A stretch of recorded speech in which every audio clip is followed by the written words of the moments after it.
Hey, hi, what's up, guys? Welcome to Law-Splaining the Interwebs. I am your host, Nick Rekieta of Rekieta Law, a small law firm in central Minnesota, and Tracy Dealman. That is fantastic advice. I wish I could follow it. That would be very, very helpful. So, hey, guys, how are you today? Oh my goodness. Oh, I am tired, man. I have this issue lately where I am thinking about stuff when I'm supposed to be asleep. I'm guessing many of you have dealt with this before. I haven't dealt with an issue like this in years and years, because I have narcolepsy, and so that typically just eliminates the nighttime problem, right? Because I just go and I'm out. It's really simple. Except lately, where I guess my brain decides that I need to fix everything in the world once I lay down. So it's good times. But no, it's not night terrors or anything like that. It's literally just I lay down and my brain starts racing because I'm thinking about all the things that I have to do and all the stuff that's going on. I think for me personally, a lot of it just has to do with kind of the timing of the year right now with coronavirus. I mean, I say winding down because a lot of the restrictions have kind of lifted. I know they've come back in some places, but out here in the rural areas, they're kind of lifting. And so I've got more stuff coming that I need to do that doesn't involve just waking up, hanging out with my kids, and dealing with the show. I've got other obligations that are now starting to take place. So then I'm thinking about that stuff where it's like, oh man, I've got to deal with this and this and this. Whereas for the past several months, it's been like, I'm going to wake up, I'm going to eat something, I'm going to hang out with my kids, and then eventually I'll do a show and I don't have to go anywhere. But now I do.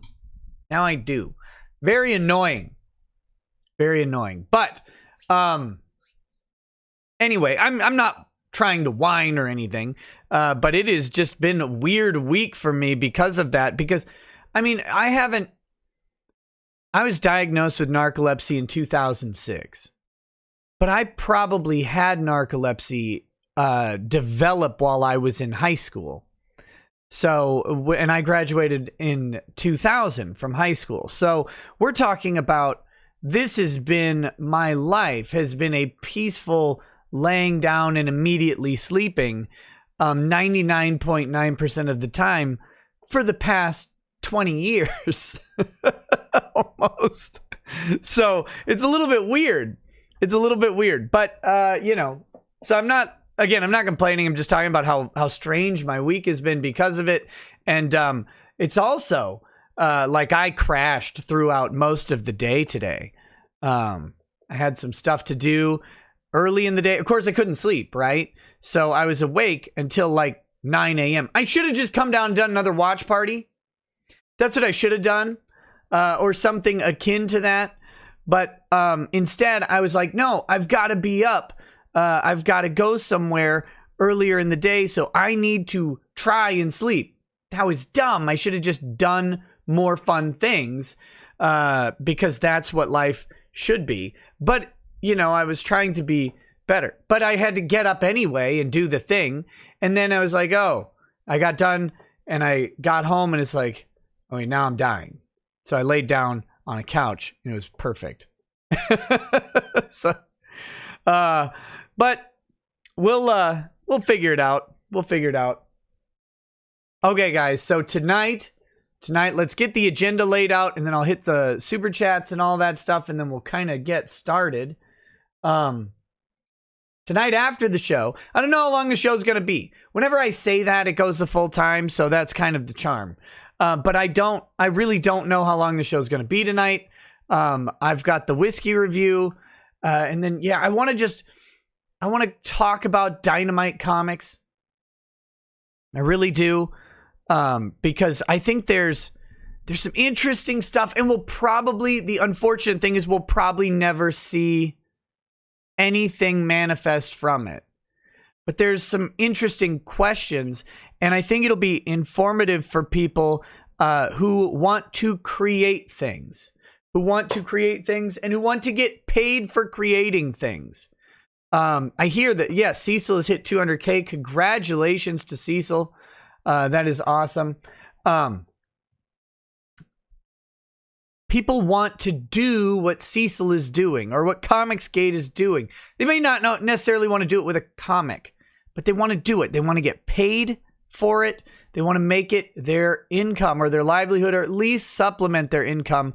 And that's a noble outcome or a noble goal, right? Like create your life and make your own way. You should do that if possible. So we're going to go through the Dynamite Comics fiasco, and we're going to talk about some of the interesting things there and what cautions people should have when entering into this stuff.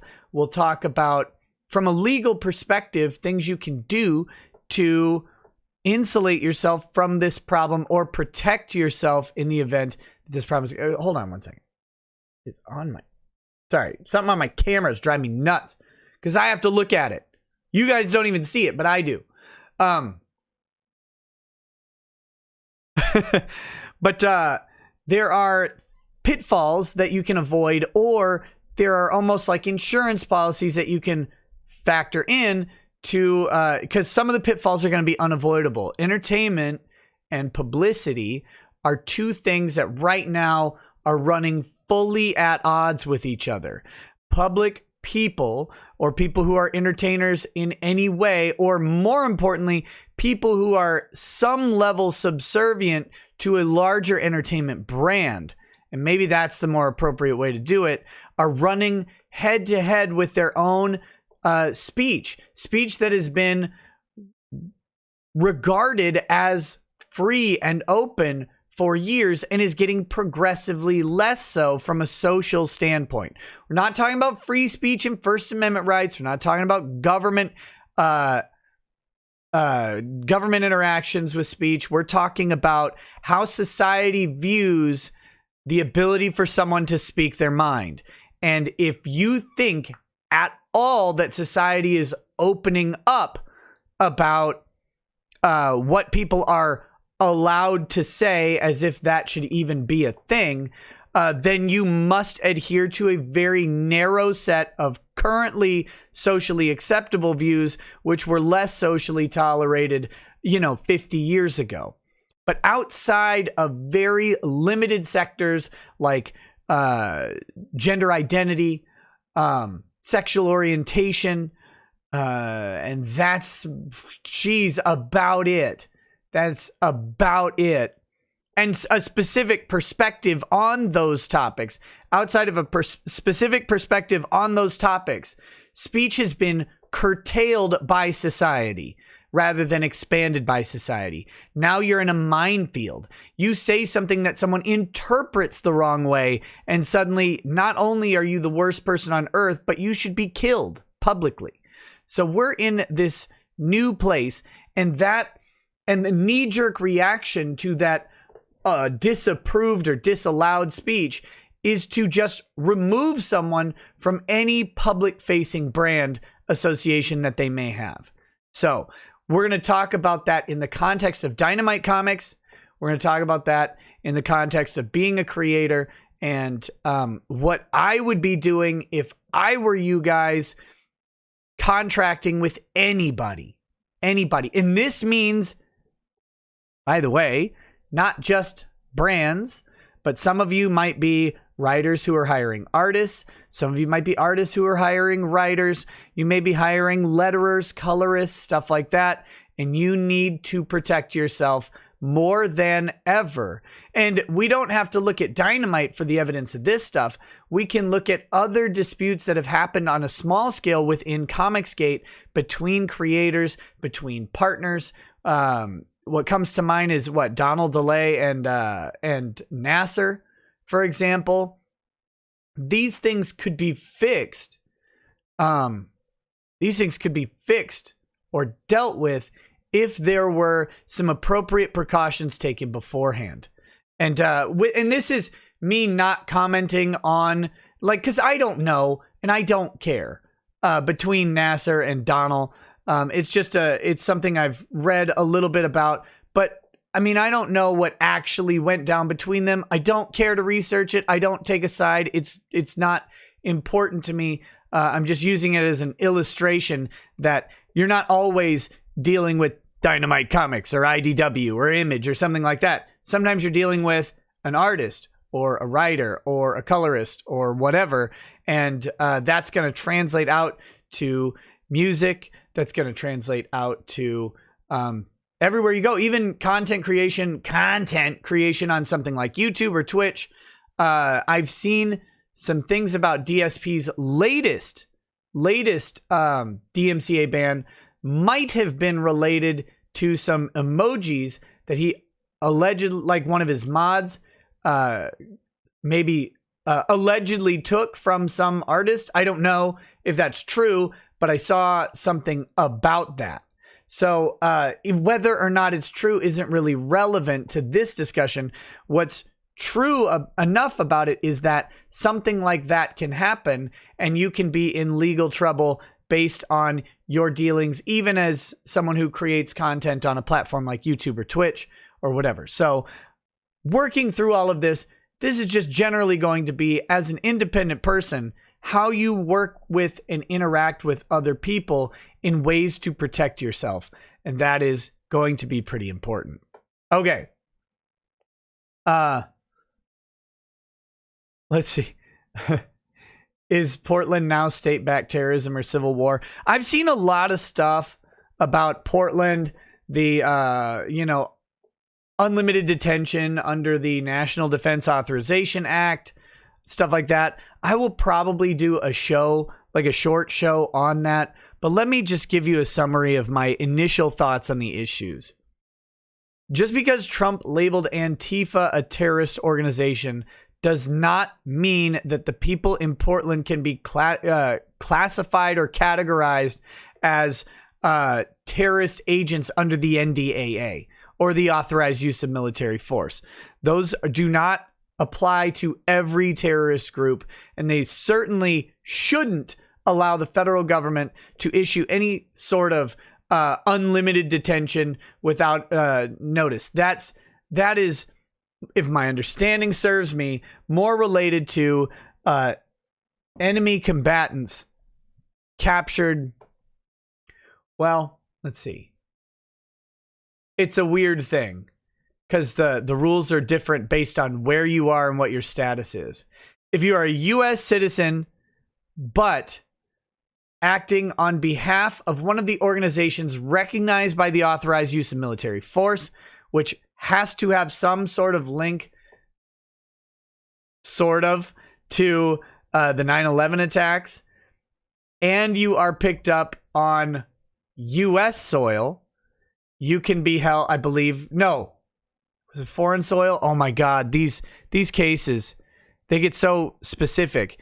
I think it's if you're picked up on foreign soil, but you're a U.S. citizen, but acting on behalf of an organization recognized by the AUMF, then you can be held in a military facility without access to civilian courts, and your habeas corpus rights are highly, highly suspended.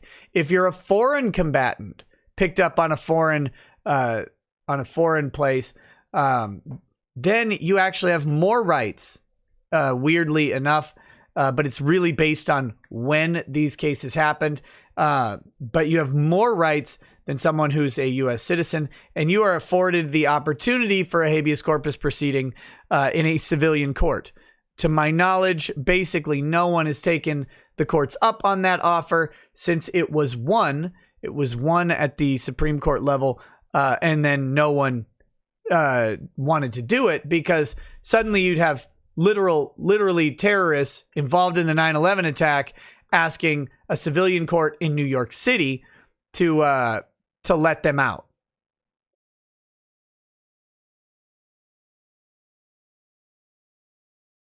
Oh, you're talking about the Oregon government suing, trying to say the feds have no jurisdiction at their courthouse, Portland police not helping out. I will say this. The feds have broad discretion generally to enforce federal law. And to state much else beyond that is going to be getting outside of what I've currently researched. But my knowledge of it is that the feds are not limited to acting only on federal property specifically. They can respond to violations of federal law, whether or not those violations occur on or off federal property, or more importantly, whether or not those violations are the perpetrators are apprehended on or off federal property. Those things are going to be very, very different.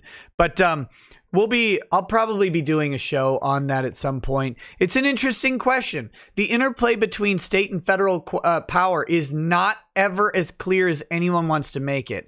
And you'll find me hesitant to make definitive statements about what is and isn't allowed in these sorts of situations, because really the idea clashes between state and federal police over who can do this. I mean, the feds win a lot of times, but the states win a lot of times too. And it comes down to a lot of specific factors. And I'm not going to speculate on what the court has to do, because we've also got changing ideas and really different circumstances. I mean, can the city of Portland order its police to not protect federal buildings and simultaneously get the court to enjoin the federal government from protecting its own buildings? That's a weird place to be. That's not just saying that Portland is refusing to enforce federal law on behalf of the federal government. It is also stating that the federal government is not allowed to come in and enforce federal law. And there could be big implications for that as far as sanctuary cities go as well. There's a difference between non-cooperation and then injunction upon action. So we'll have to see. Long story short, we'll have to see how it plays out. But these are, again, really interesting questions whenever the feds and the states clash. And you never know who to root for, right? You never know who to root for when they clash. You may know who to root for in this situation, but I'm saying when they actually clash, it's always different. Okay. What else do we have? Oh yeah, the other stuff we're going to talk about today is an interesting question of state and federal power to me. Interesting to me. Trump has issued an executive order about the United States Census, the 2020 census, and the counting that will occur, and how that counting will be tabulated and presented to Congress, and how that will affect apportionment of representatives. And Trump has decided to take a beehive that's full of bees and just shake that thing up as much as he can and just throw it right into the middle of the country. And I love that. I love that he did it, because it raises interesting questions. So what he did was he said that aliens with unlawful immigrant status shall not be counted for shall not be considered for the apportionment of representatives. That is devastating to California. That is devastating to California. That means that California will not have counted somewhere between 2 and 5 million undocumented people, right?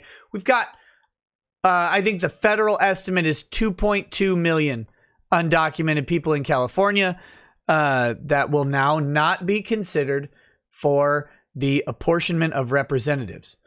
Other states, of course, that are going to have issues with that, Texas, Arizona, all the border states, going to have big issues with that. Any state that harbors a large amount of undocumented people will be impacted by this. But some states, or particularly some cities within states like California, have, sanctuary status. And they are, in essence, advertising for a larger population of undocumented people to come there specifically. So then the question becomes, should that state benefit to the detriment of other states in the scope of increased representation? And it's a complicated question here too, because while it's easy to say, no, of course they shouldn't be awarded more people, let me just present a counter argument to it. And we'll get into this more when I get to this section.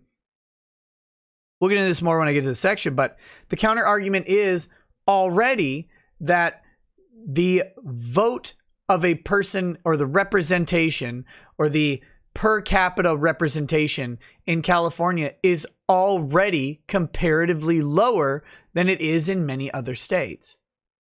So that would be the counter argument. So, and that's probably going to be argued, by the way. If you're in Wyoming, you have much more representation on a representatives per person basis than you do if you're in California.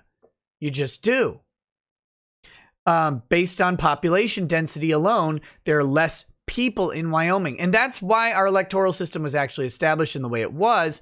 Or not our electoral system, but the representative system, where each state was going to get 2 senators no matter what, but also guaranteed 1 congressperson. So that it doesn't necessarily matter how many people there are in the state. Even if there's 1 person in the state, they're the congressman. So that's the way it goes.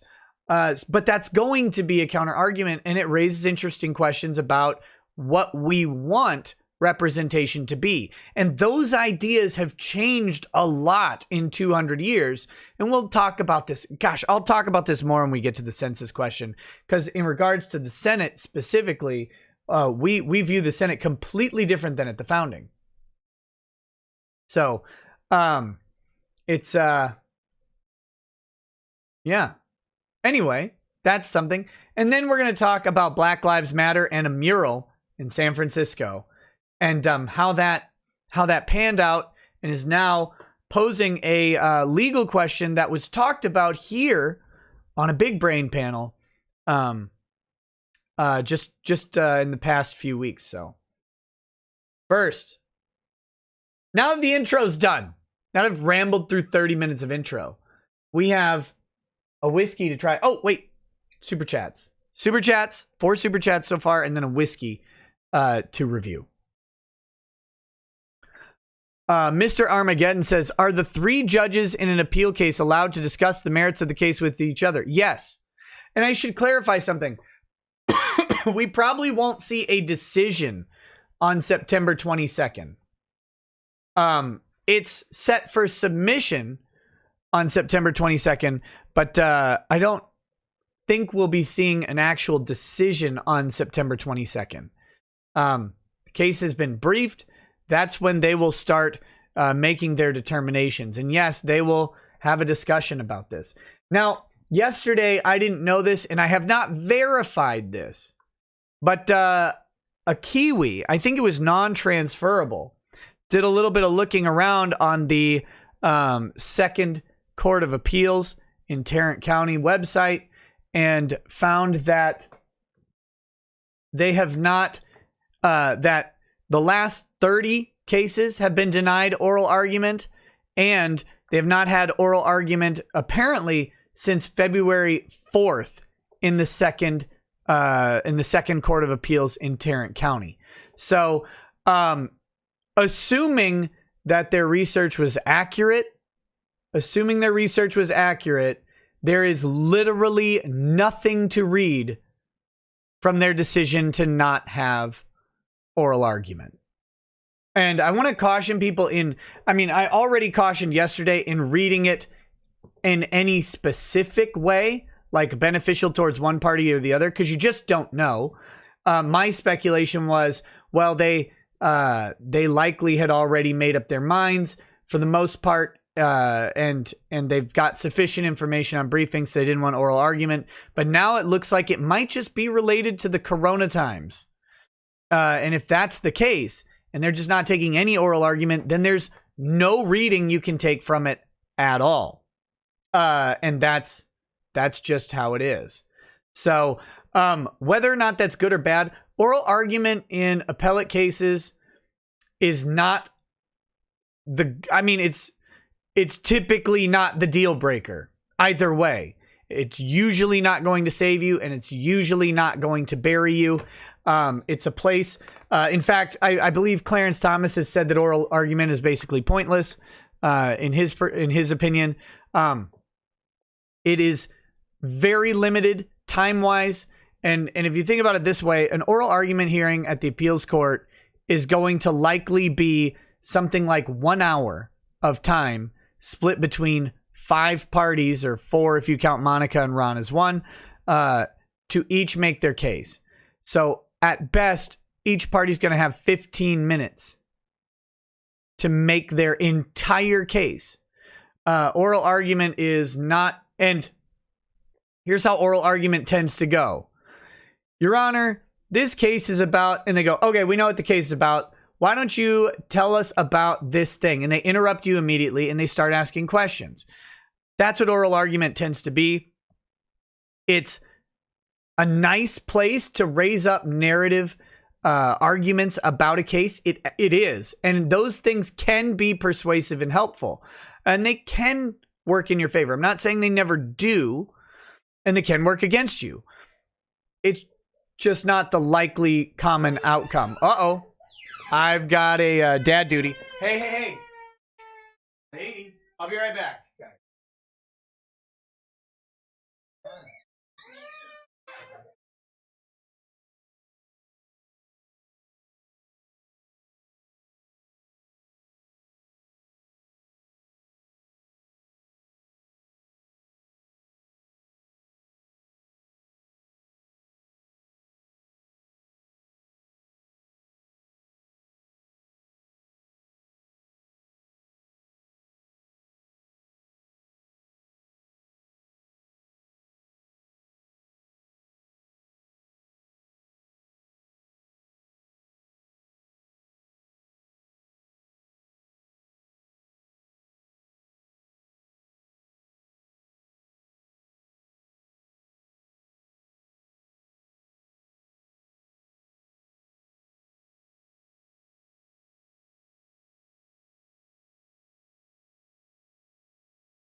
All right, guys. Sorry. Oh, when you have one kid with a cat and then a baby pulls the cat's tail and then the other kid hits the baby, yeah, you get crying. You get crying. Okay. The long and short of this rambling talk about oral argument is, oral argument is a great place to raise some narrative things, to maybe challenge the judge's thinking about specific ideas that they may have about the case. It has a tiny percentage chance to help you or hurt you. Largely, they're going to be going on the pleadings anyway. And again, that's why when you're making your legal arguments, you make your strongest legal arguments in your briefs. And then your narrative arguments come kind of secondary. And then that narrative argument can be saved for oral argument or supplemented at oral argument. You don't get an oral argument, then you don't get an oral argument. So they'll have to hope that their briefing was sufficient. And but I do find it interesting that, of course, Mike Dunford immediately thought that it meant something that they were not having oral argument, and so did I. It's interesting, of course, to find out that it likely has nothing to do with the case itself. It has a lot to do with the fact that they're just not doing oral arguments. So, good times all around. But so I wouldn't read into it. Again, assuming the research by the Kiwi was true. And I'll be looking into that, maybe doing a live stream talking about what, or not a live stream, but a short video talking about a VIC status of the case and what to expect. Because I know some people pop in and want to have just a summary of that as we're going on. So I'll probably incorporate all of this into that and verify those numbers as I can. But it does change the landscape of yesterday's discussion, because we have no indication either way now as to the nature of the as to any sort of opinion on the merits of the case. They haven't made any. So very, very weird. Next. Fluffy Tet says, in Seattle, on top of the 50% cut, they're closing all jails, detention centers, including juvenile in King County, and building no more. This seems like it would create a world-class cluster F. What's your take on this? I mean, how do I word this? Whatever your opinion on this stat is, bear with me. We jail more people in the United States than anywhere else in the world on a per capita basis, on an overall basis, I believe. We jail dramatically higher than everyone else. Just about. I mean, there might be some weird like dictatorships that have jailings, but those numbers don't get reported in the same way. We jail at a phenomenally high rate. Making a big cut to all these jail centers culturally seems like a shock to us.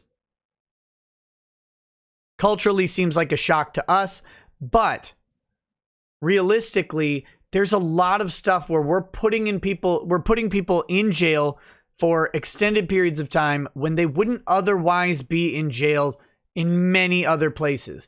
Now, some people might say that those other places are trash holes or whatever, and in many cases I'd agree with you, but a lot of Western countries, as well as others, take a different approach to incarceration than we do. So whether it'll be a cluster, no, it'll just change the scope of how jailing is done in that area.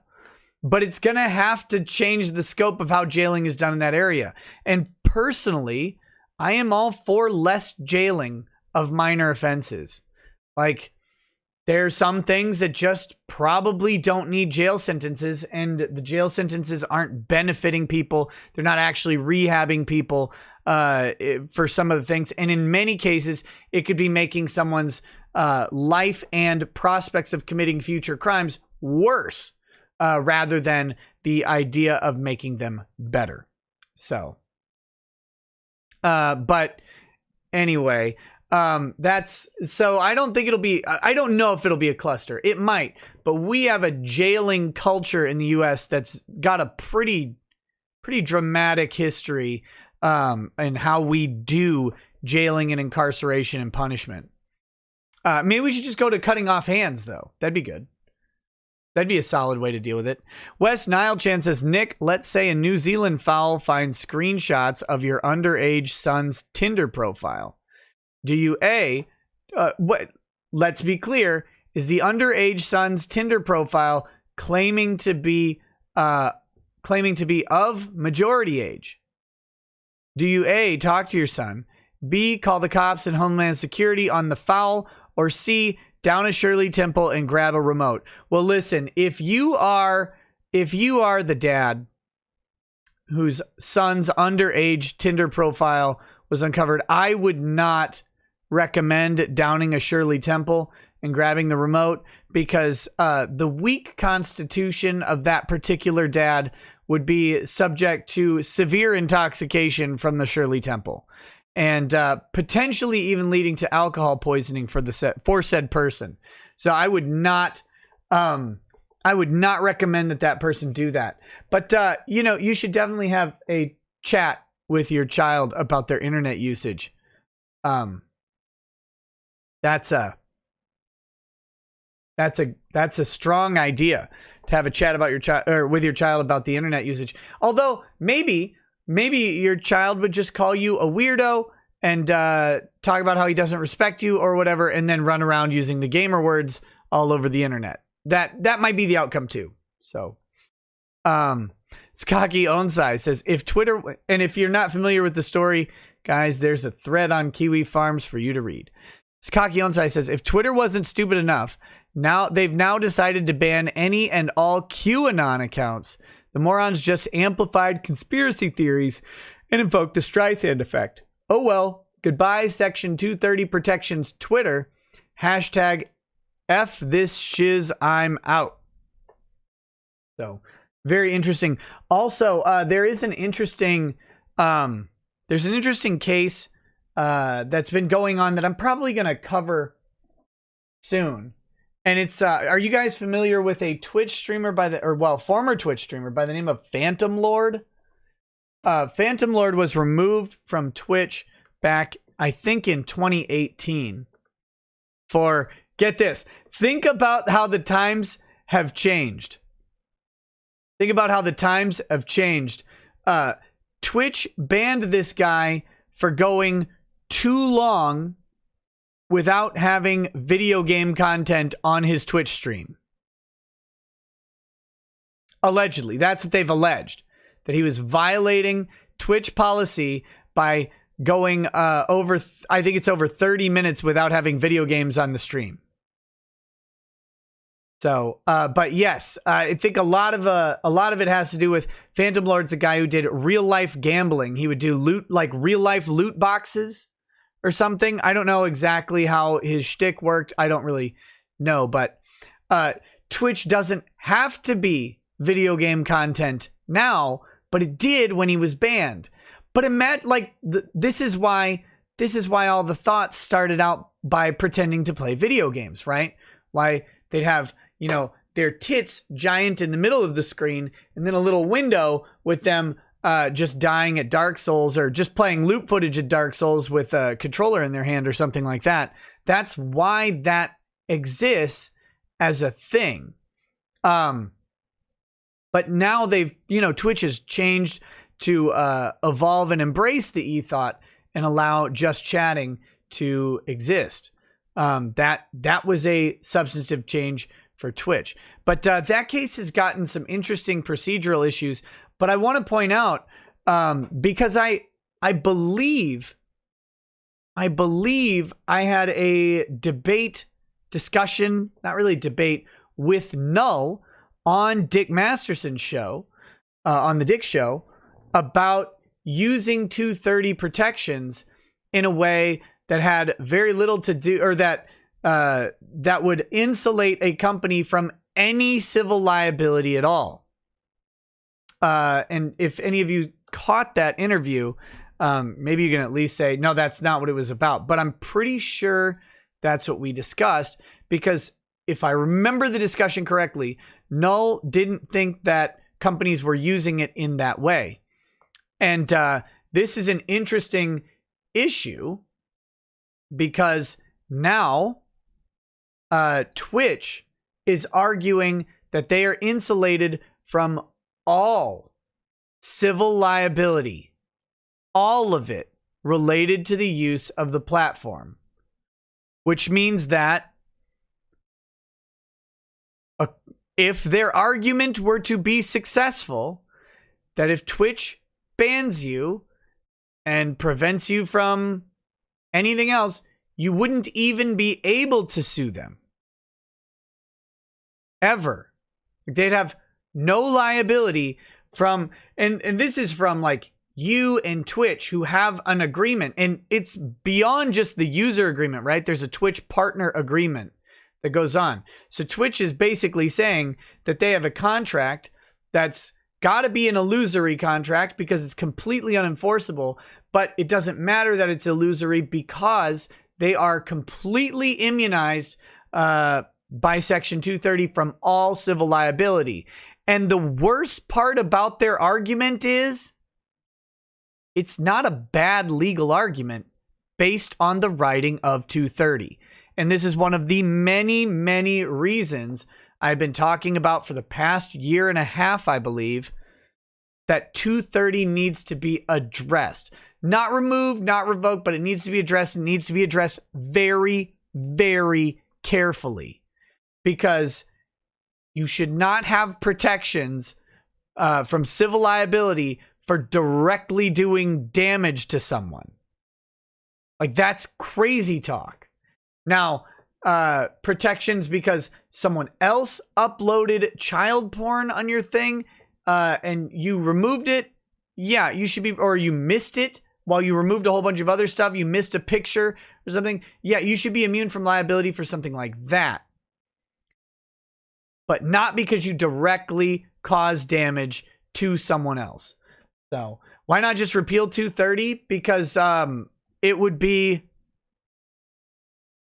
horrifying for just about every forum on the internet. So let's say you run a forum of fat, ugly, sad women. We'll call it Pretty Ugly Little Liars, for example. Let's say you run that forum and someone just comes on there, creates an account, and says something defamatory about someone else, like a serious defamatory allegation. Without Section 230, you could not only sue the person who said it, you could sue Pull. You could sue Pretty Ugly Little Liars. And they shouldn't be liable for the speech of someone else just because they're a forum. And they shouldn't have a duty to make a legal determination prior to a court case. Now, if a court case came down and there was a court order to remove the content, maybe, right? Maybe. But they shouldn't have some duty to police the speech of someone on their forum. And you don't want that. Like, we want the opposite of that, in my opinion. We want as many people as possible to be able to say what they're going to say loudly and in public. I don't want Twitter going through and banning opinions. But if Section 230 were repealed, it would be funny. Don't get me wrong, it would be funny, but Twitter would get approximately 5 million defamation lawsuits filed against Twitter in the first hour of Section 230 going down, right?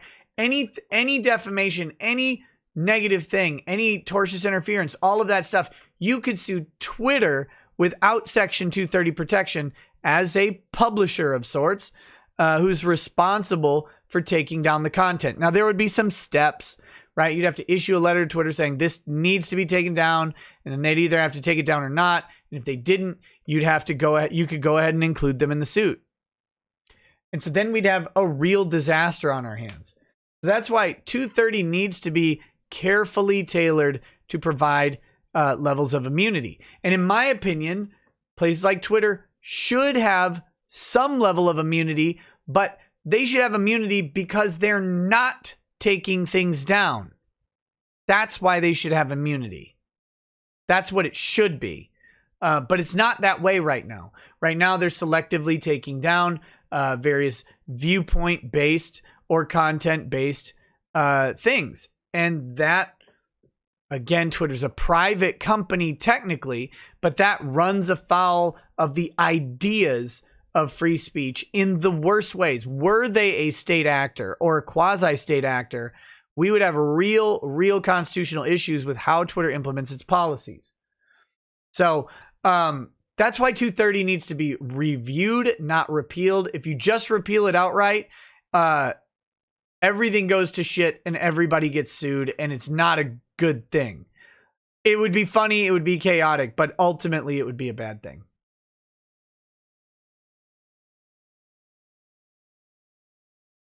Okay. All right, that's enough rambling on that subject. Whiskey review time. Whiskey review time. This is 1792 small batch straight Kentucky straight bourbon whiskey. This is not gay bourbon whiskey. This is straight bourbon whiskey. 1792 is the brand. It was not bottled in 1792. It was not aged in 1792. It's just 1792 is the brand. This is allegedly a gold medal winner at the 2020 whiskey competition, and the full, what is it called? The full proof version actually won Whiskey of the Year. Unfortunately, the moment it was announced as the Whiskey of the Year winner, it was impossible to find a bottle of full proof 1792. But this is the next best thing I could find as a gold medal winner. This should be a very good whiskey, but I've never had it. Smells good.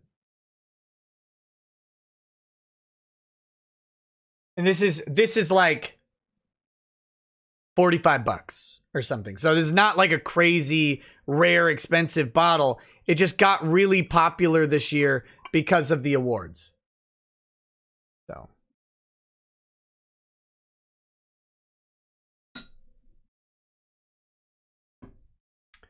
So let's see. What's the oldest thing I've drank at the time of drinking it? Jokes aside, whiskey wise, I think a 30. Trying to think if I've had anything over 30 years. I might have had a 40-year brandy. But that's, maybe something like that.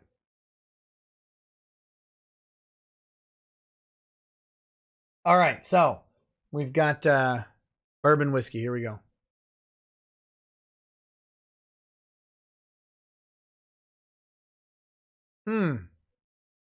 Breck, it's nice of YouTube to notify you almost an hour into the show that it had started. That was cool. It's good of them. It's got a little bit of a acrid smell to it. You can smell the liquor, right? Like, that's what I'm saying. It's not a bad smell. You can just smell the whiskey, the alcohol in the whiskey. Here we go.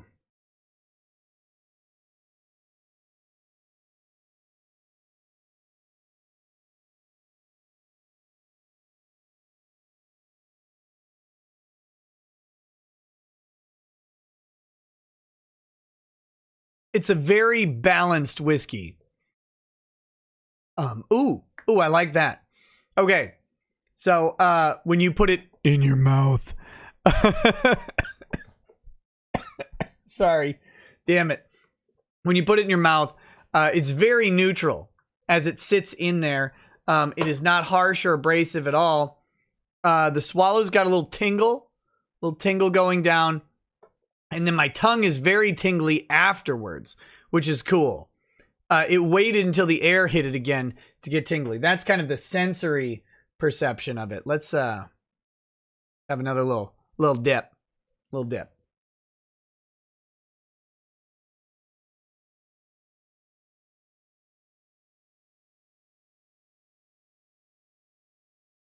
It's just really balanced. There's not a lot of bourbon flavor. If you if you know, like, you can get some bourbons that are really heavy on the corn part of the mash that makes the bourbon really heavy. This is not like that. It's definitely bourbon, but I am not picking up it is not offensively bourbon. It's also not strongly bourbon. If you really like that bourbon flavor, you may not like this as much. But it's good. It's good. If you see bottled in bond or full proof, they are as good as people say. I believe you. They're hard to get out here. This is 1792 whiskey, and this is small batch. Is this particular one? But Let's see what it says. I always read these things. It says, named in honor of the year Kentucky joined the United States, 1792 small batch bourbon is made from a marriage of a few select barrels carefully chosen by our master distiller. This refined bourbon elevates Kentucky distilling to exceptional new heights. Celebrated by whiskey connoisseurs worldwide, the subtleties of 1792 make it incomparably brash and bold, yet smooth and balanced. I mean, brash and bold's a bit much. I didn't get brash and bold. I did get smooth and balanced. That I'm picking up. I don't know what they're saying is brash and bold.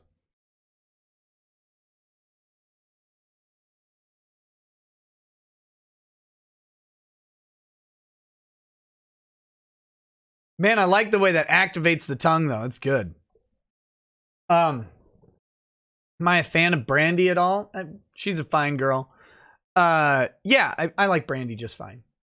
It's good stuff. I don't drink it very often, but it's good.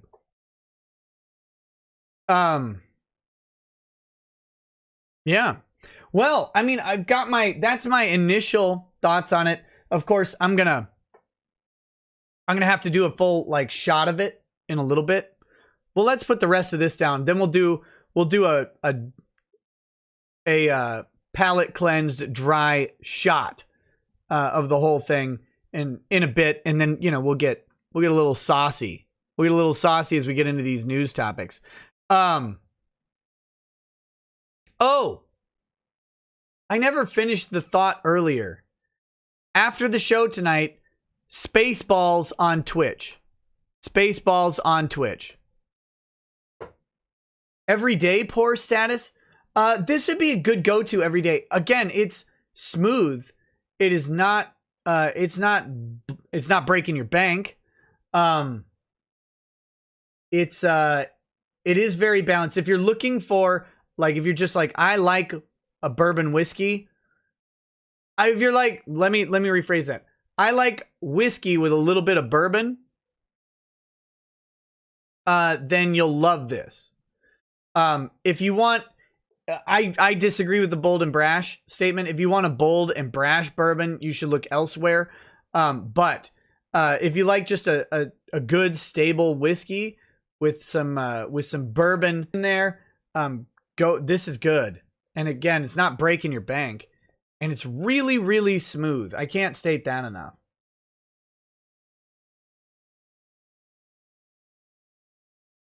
Oh, wait. Let me finish this glass up here. And then you guys will have to help me decide on what to watch after Spaceballs. Here comes the micro stutters. Oh, no. Oh, no. I don't think History of the World Part 1 is on Twitch. Magnus Borson, welcome to Super Lawyer status. Thank you so much for joining. You know me, guys. I like to watch the schlocky stuff after we watch a serious movie. Spaceballs is very serious. So therefore, we would want something gratuitous, schlocky, and terrific to follow it. Oh, maybe we'll do like one of the exploitation flicks, like The Arena or Firecracker. Or what was that one I was talking about last night? The 1970s karate chick movie. That sounded good. Have I seen Chopping Mall? Yeah, we watched it on stream. Watched it on stream. Schindler's List. Oh, no. Jordan. Nick says Nick just wants 80s boobies on screen. Look, I want movies to be entertaining. Oh, I was talking about this last night. If y'all will bear with me as I waste everybody's time on... If you're looking for the legal topics to come, they'll come. But, sorry. We're chatting at this point. We're just chatting. I'll switch into a spaghetti strap tankini or whatever and start bouncing in just a little bit. Where was I? Oh, yeah. So Lady Rackets and Drexel and I watched a couple movies over the weekend. We watched Punisher Warzone, which is gratuitously violent to a comical degree. And I would highly recommend it. Not for the story or anything like that, or the acting or the character development of Frank Castle, but mainly to see a guy doing a side flip in parkour get a rocket launched into oblivion. It's so fantastic. And it was great. We watched that, and then the next day we watched The Night Comes For Us, which is a Netflix exclusive movie. Otherwise, I would watch it on Amazon, which was one of the most violent martial arts movies I've ever seen. It was awesome. The action was great. Everybody's getting killed left and right in brutal ways. Character development was just enough for you to kind of care when someone got killed. It was good. Very good stuff. I want gratuitousness back in movies. I want it. I want gratuitous nudity. There wasn't any in Punisher Warzone or The Night Comes For Us, anything like that. But it's not the fact that it's nudity. It's the fact that it's gratuitous. I want gratuitous violence. I want gratuitous misogyny. I want gratuitous misandry. I want gratuitous everything. I want movies to go back to being fun and entertaining. I don't need to be... It's like comics, right? I don't need you to preach to me all the time. If I want to watch a preachy movie, I'll watch Driving Miss Daisy. If I want to watch a preachy movie, I'll watch Glory. Good movies. Love them both. All of them have Morgan Freeman. Doesn't matter. If I want to watch movies with message, I will. But can most of the movies just be fun, please? Please? Yes, I've watched Hardcore Harry. I loved it. And yes, Goza. I have watched The Raid and The Raid 2. And the two kind of main characters of The Night Comes For Us are Rama and the Sergeant from The Raid. So that highly recommended. Highly recommended if you like The Raid to watch it. Men Who Stare at Goats, that's a pretty funny movie. But yeah, like I wanna watch a movie where people's heads are getting ripped off. I wanna watch a movie where like the interactions between men and women are one, period realistic or setting realistic. Like you've got like movies like Conan, right? Or Deathstalker, where you're in a horrific apocalyptic society of violence and male dominance, and we're supposed to like pretend that that there wouldn't be really uncomfortable for our standards interactions between men and women.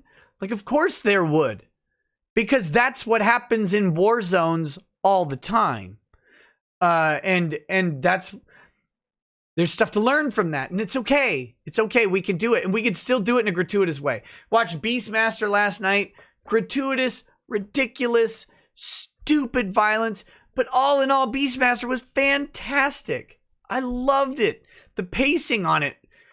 People should write a class on pacing based on Beastmaster, because it's 2 hours of garbage, but you don't care because it's paced well. It's paced really well. Anyway, I'm gonna stop ranting about movies, but that's what we're doing. That's when so Jordan triggered me. When he/she said that I want boobies back on screen. Yes, I do. Yes. I want all of the gratuitousness. Watched Bone Tomahawk on stream the other day. That movie was ludicrously gratuitous. It was great. The violence was off the charts, cringe-inducing. But the dialogue was gratuitous as well. And the way, and I know I have my alternate channel and I haven't put any content up in a while, but I really do want to do a review of some of these movies I've been watching because they're good. But how I would describe the dialogue in Bone Tomahawk as not believable at all, but absolutely delightful. You don't believe the dialogue in Bone Tomahawk, and you don't need to. The interactions between the characters are enjoyable. That's what matters. I used to think believable dialogue is what mattered, but if it's enjoyable, if it's well executed and well written, it doesn't have to be something that would actually happen so much as something that you can go, God, that was great. How many Indians did you kill? Not enough. Yeah. All of it. All of Bone Tomahawk. I mean, from start to finish, I was enthralled by the quality of the writing. So, anyway, these are the things. Time is coming. I'm going to get some time to put this stuff up on the media channel. On that note,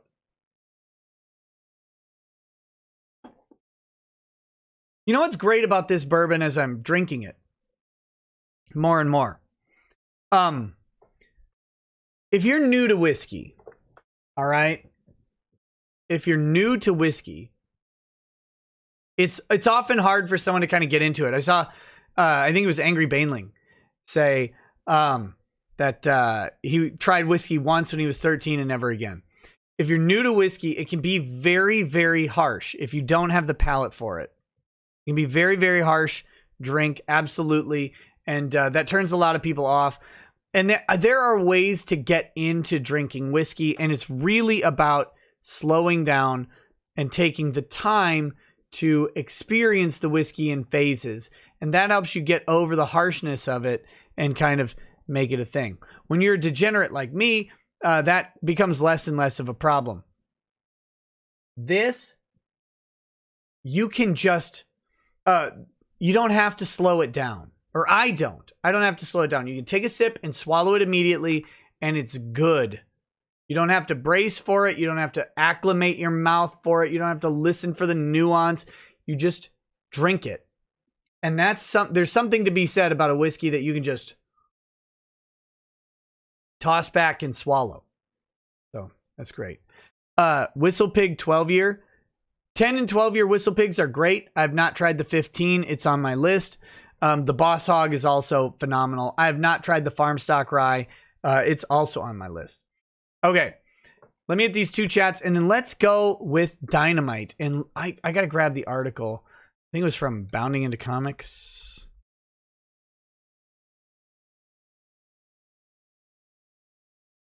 Yeah. This is, speaking of gratuitous, this will be good. We'll talk about, we're going to go through this Bounding Into Comics article and then talk about Dynamite. Once we get through these super chats, we've got Viden the Cold One. Says, hey, Nick, I found out after they cremate my father, they can turn the ashes into stones, which I thought he'd like since he was so stubborn, and a rock to many in his life. Hey, man, that's pretty cool. That's pretty cool. I like that. Datlin says, did you hear about the Rachel Levine thing going on in PA? She's the transgender director of health, and everyone in PA is going nuts over a firefighter dressing up as her for a dunk tank for a voluntary firefighter fundraiser. No, I have not. Politicians and high-level political appointments, director of health is a politician, even though they're appointed, not elected. They're a political animal. They exist to be mocked. Always mock politicians. Always mock them for everything. They should all be mocked. They're terrible. Angry Baneling, no, I know you did toss it back. Most whiskeys, I would not recommend that for a beginner, to toss back any amount of whiskey.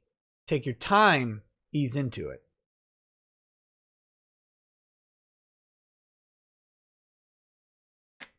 You should always mock politicians. That's what they're there for.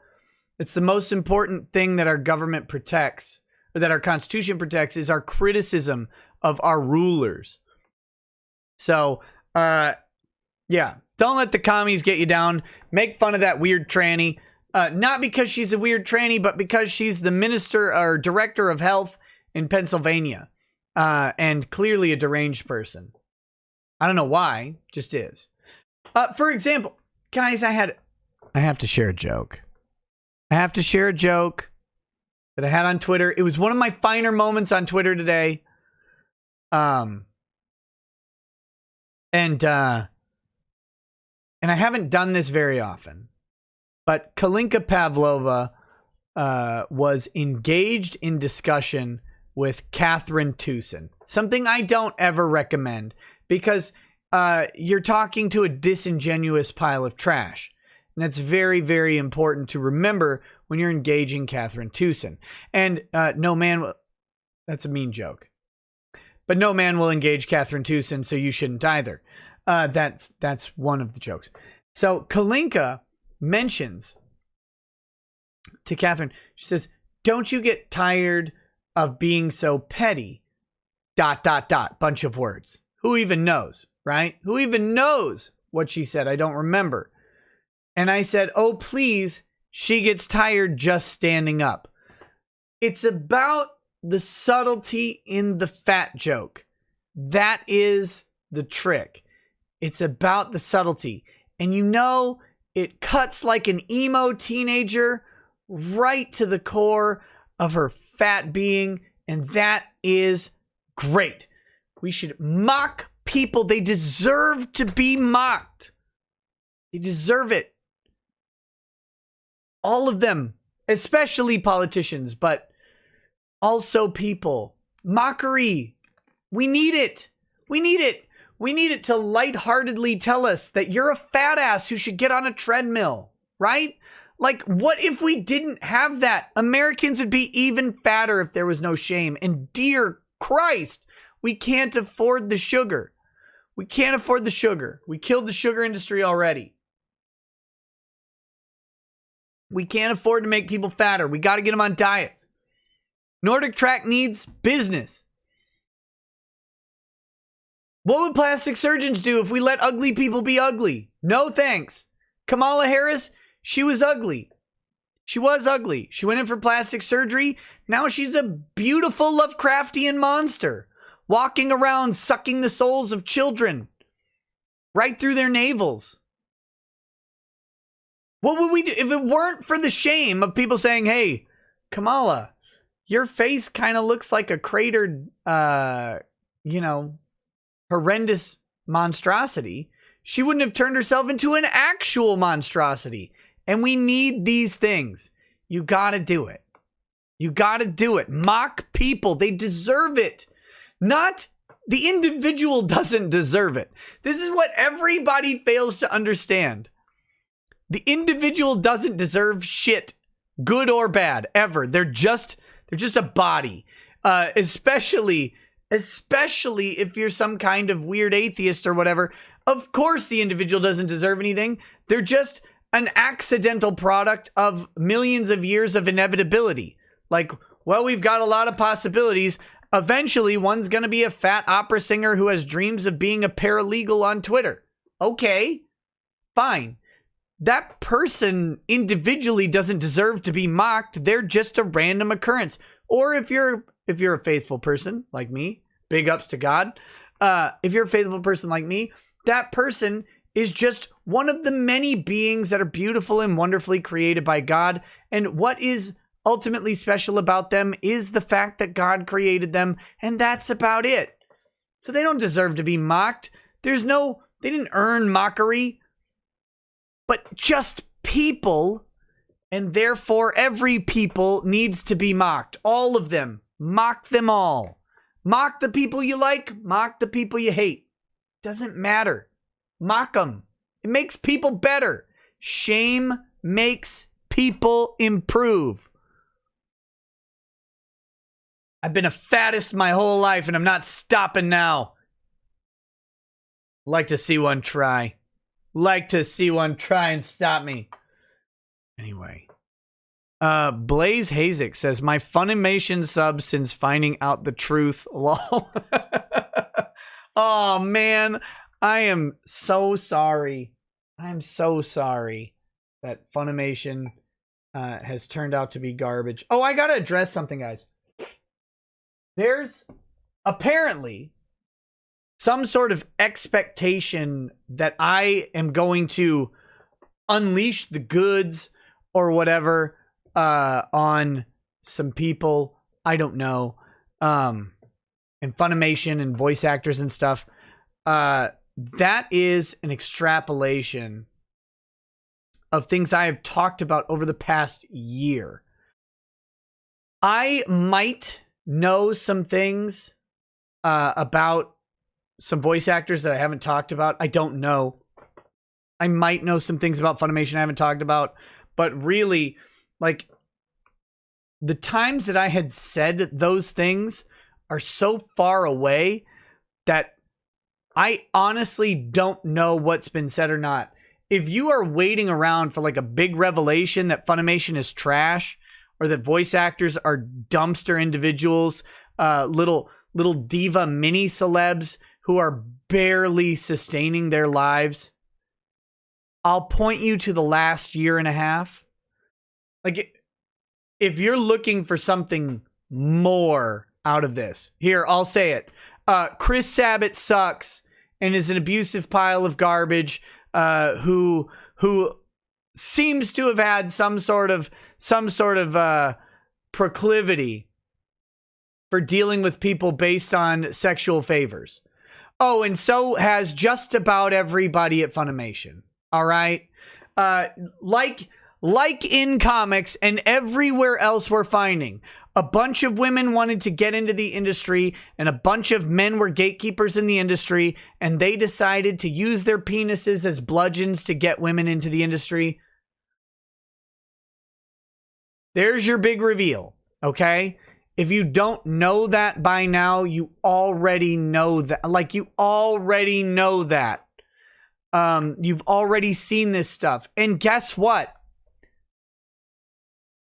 Aside from the lying, sad harpies protecting their friends, all of the women in nerd communities know this! They know it. You know how they know it? Because they knew it intimately with a penis in their hand, mouth, or vagina. Of course. And they're complaining about it. They're all out there complaining about it. Now, the propriety of the complaints are one thing, but they know. They know. And the ones who you've never heard of didn't. Now, there may have been a woman or two who slipped through the ass cheeks. I don't know. I don't know everybody's story. I don't really care. I don't really care about everybody's individual story. All of these people used sex. Men used it as a gatekeeping tool. Women used it as leverage to get into the industry. This is not news. This is obvious because men have always done this and women have always done this too. Sex is a gate. It's a gateway and it's a gatekeep to resources. And when men have resources that women want, they use sex to keep them artificially out of it or to artificially let them in. And when women want resources that a man has, women use sex to manipulate or entice. It's not even nefarious. I have to state this over and over. I don't see this as a bad. I see this as a thing. Women use sex to get what they want. Men use sex to keep what they want. That's how we've worked for thousands and thousands of years. You don't have to like it. You don't have to like it. But to say that it's something new is silly. It's just what has been going on. So I don't know what I have or haven't revealed. I really don't. I'm going to continue talking about this stuff as long as it's interesting to talk about. That being said, if there's something you're waiting for, some big expose, like you think that I've been planning, I mean, I've been doing an expose on these people, as terrible and disingenuous as they are, for the past year and a half. I've wanted to do more on Sabbath, and I may eventually just focus stuff onto him, but it's the stuff you already know about Sabbath. You already know about this stuff. It's the stuff, and the projection in the industry is off the charts. God, if I could get some of the convention owners I know to talk about this stuff, some people to talk about this stuff, I would love to. I would love to talk about convention culture and how none of this is a surprise. By the way, all the things Vic has been accused of, all of it, even the Yost twins story. Oh man, he tried to bang some twins. All of this stuff. All of these people, as far as I can find, I haven't seen a single one of them who's immune to this. Not a single one of these people. But more importantly, why should they be? It's not the act that's annoying in Vic's case. It's the hypocrisy, right? It's the hypocrisy of it. But none of these people hold even a candle to a single 80s rock band. None of them. Freddie Mercury talked about banging fat chicks everywhere he went, even though he was gay. I bet he banged fat chicks just for fun. It's, this is just the way it goes. This is just the way it goes. But here's the thing. It's the hypocrisy of the accusation. All of these guys have in some way exploited their position for female attention. All of them. Hell, I probably have, and I don't try to. Like, it's not conscious, right? But there's very likely, because I'm a friendly, affable guy at the end of the day. And so if you meet me in person, like, we're going to talk and have good times. And I have likely accidentally flirted with someone. I have no intentions to anybody but Lady Rackets ever. Oh my God, I can't even fathom the expense of adding another woman to my life. Jesus criminy. Oh, I don't know how guys do it. I really don't. The time and effort it would take to have another person. But have I possibly or probably flirted with somebody in discussion? Sure, of course. And is it probably due to my position?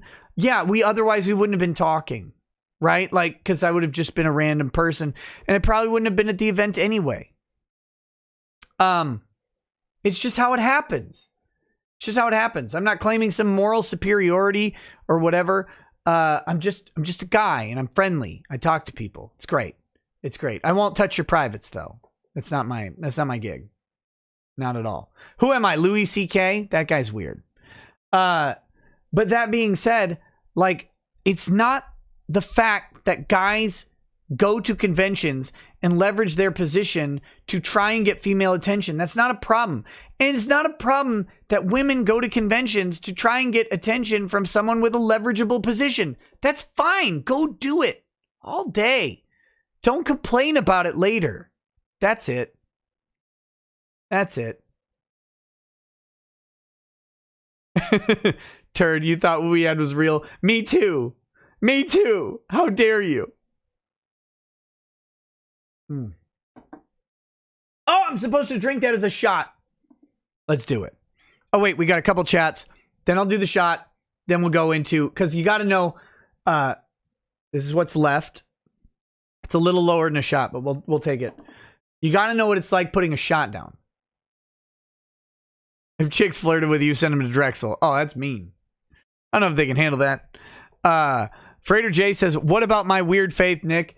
Look, Frater, your faith is the weirdest and most fascinating on the planet. And come bread, peace be upon you. Blaze Hendricks. Or Blake? Hazix. Oh no. Oh no. Says trash. Obviously, no evidence. No evidence.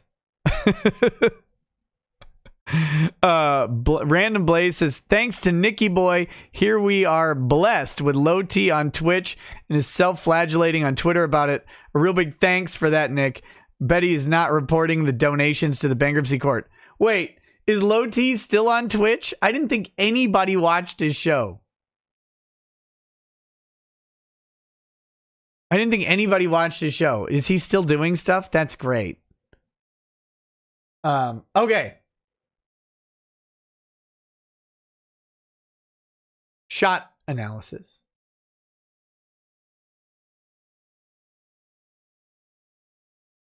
My misogyny is far more than just rampant. Rampant misogyny is for amateurs.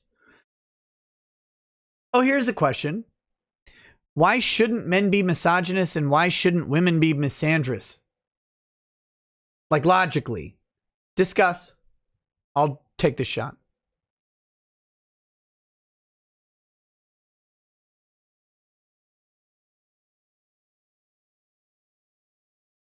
That was incredibly smooth. That was incredibly smooth. Oh my gosh, that was great. That was one of the smoothest shots of whiskey I've ever taken. Like, wow. I got to give that props because I've had plenty of whiskeys where it's like, this is good if you take sips or whatever. I mean, that was impressive. That was not harsh at all. I don't regret it. I may in 20 minutes, but.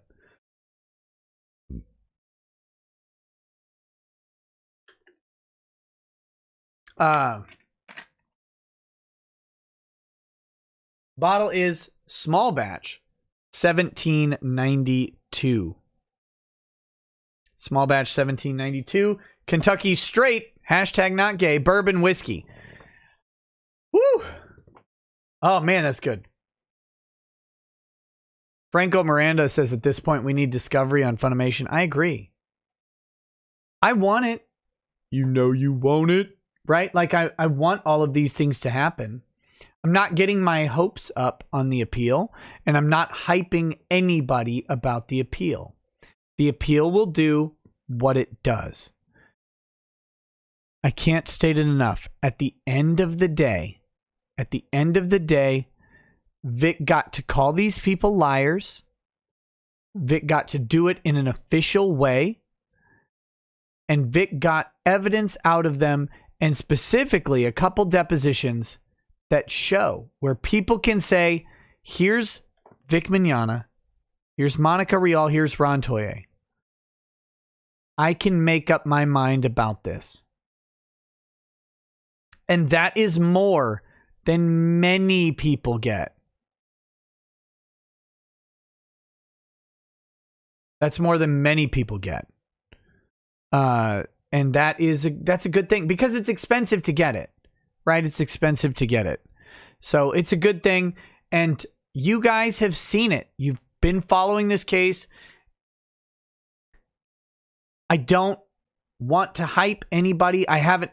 And I have been very careful since the appeals because my statements about how I hoped things would go and how I wanted things to go at trial court got taken a little bit to how things would definitely go. And for that, I mean, I only have myself to blame for not more carefully couching my language. I was excited and I hoped things would work out better than they worked out at the trial court. Absolutely. I thought they should. And I still think they should have. I still think that. I still think fuck chupped up. Absolutely.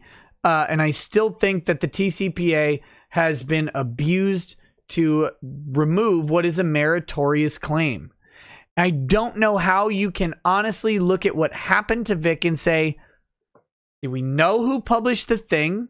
Do we know that they published it about Vic? Do we know it caused damage? You know those things. How can we say this is not defamatory? And the argument that they would make is that it's true. By the way, there's an interesting opinion that everybody's just kind of ignored, where truth, it's in Kahn versus Vanderlinden, or Vanderlinden v. Kahn. Truth is not actually a defense that works at the TCPA stage, because if the person bears a burden of showing a prima facie falsity, raising truth doesn't matter. So there isn't an affirmative defense is true, according to Vanderlinden versus Kahn. Really interesting sort of decision about that, and we haven't talked about it much, but I may talk about it more in the coming weeks, mainly because the person who wrote the Kahn decision will be probably the person who's going to end up, possibly I should say, the person who's going to end up writing Vic's decision, because they're on the panel of judges. So it's a really weird thing to say that of course, if the person has a burden of showing some level of falsity, that at the TCPA stage you're going to raise an affirmative defense of truth. Well, how can you, if they're showing falsity and we have to defer to them on evidentiary questions at the onset? Then truth is something that you're going to have to prove at trial, not at TCPA. So kind of interesting there. And if the judge holds to that argument that she held in Vanderlinden v. Kahn, then their truth appeals are completely pointless. I don't mean appeals. I mean their literal appeal to truth, not their appellate documents. Blake Hazix says, taking some Johnny Walker Blue in my grandfather's death day. Come on, Nick. To your grandfather, Blake.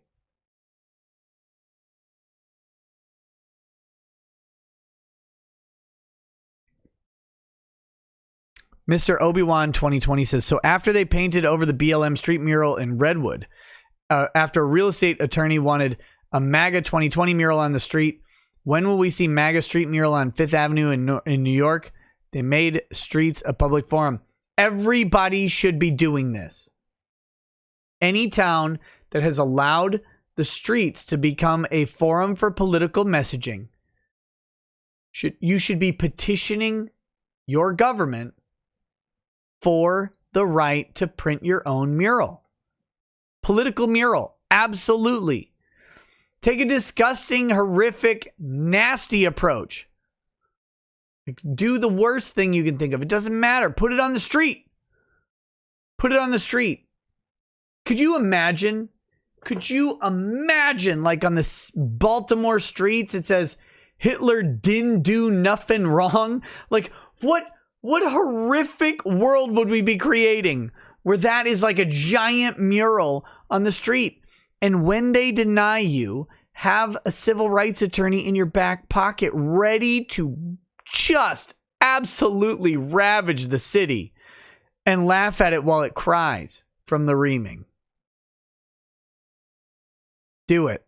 Just do it. Just do it. Do it under a pseudonym. Do it under several layers of LLC or whatever you need. Make a nonprofit that your name's not attached to. I don't care. Just do it. Make it ridiculous. Guys, the founders gave us the tools to mock. They gave us the tools to mock everybody. Freely mock these people. Do this one. If you don't value your life, go ahead and make a giant mural that says Clinton killed Epstein. There you go. How hilarious would that be?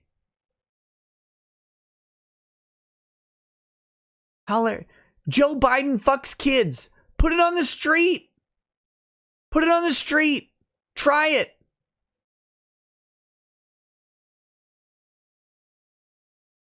Joe Biden sniffs little girls' hair. Do anything. You can make the funniest mural, political mural you can find. Yeah, NAMBLA deserved the gas chamber. How about that one? Put that up there.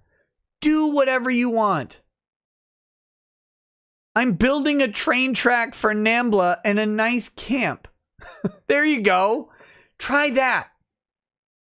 Nambla train station. Make it funny. Make it fun. Mock these people and do it in public. It's great. But you can only officially get this. You can only officially do this in places where they have made the streets a public political forum.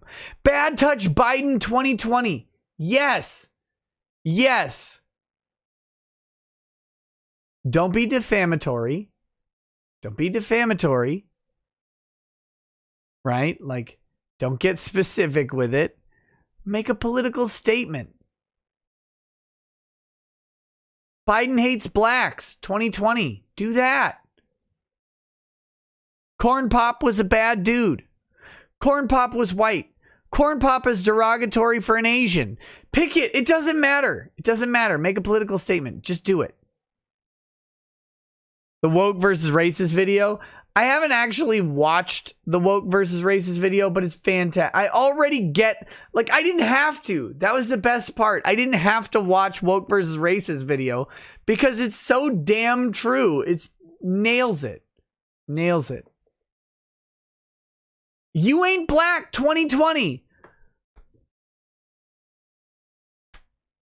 If you're voting for Biden over Ye, you ain't black 2020. Just do it. Nail them. Get them. Nick Rekieta's a sexy woman. Mural of the year. Give me some good cans. Give me some of those 80s cans. Like distorted by the weird bra shapes that they had and everything. Do it. Of course Kanye got weird. $1 million if you had a baby. I will elect that man tomorrow if I get $1 million per baby. I will buy the yacht and broadcast from the yacht tomorrow if Kanye gets elected. Please elect Kanye and give me $1 million a baby. Lady Rackets and I will change our no more babies policy. We'll be spitting out babies at a rate you've never seen. Lady Rackets will be a damn baby minigun. Screw everybody. Give me my $1 million.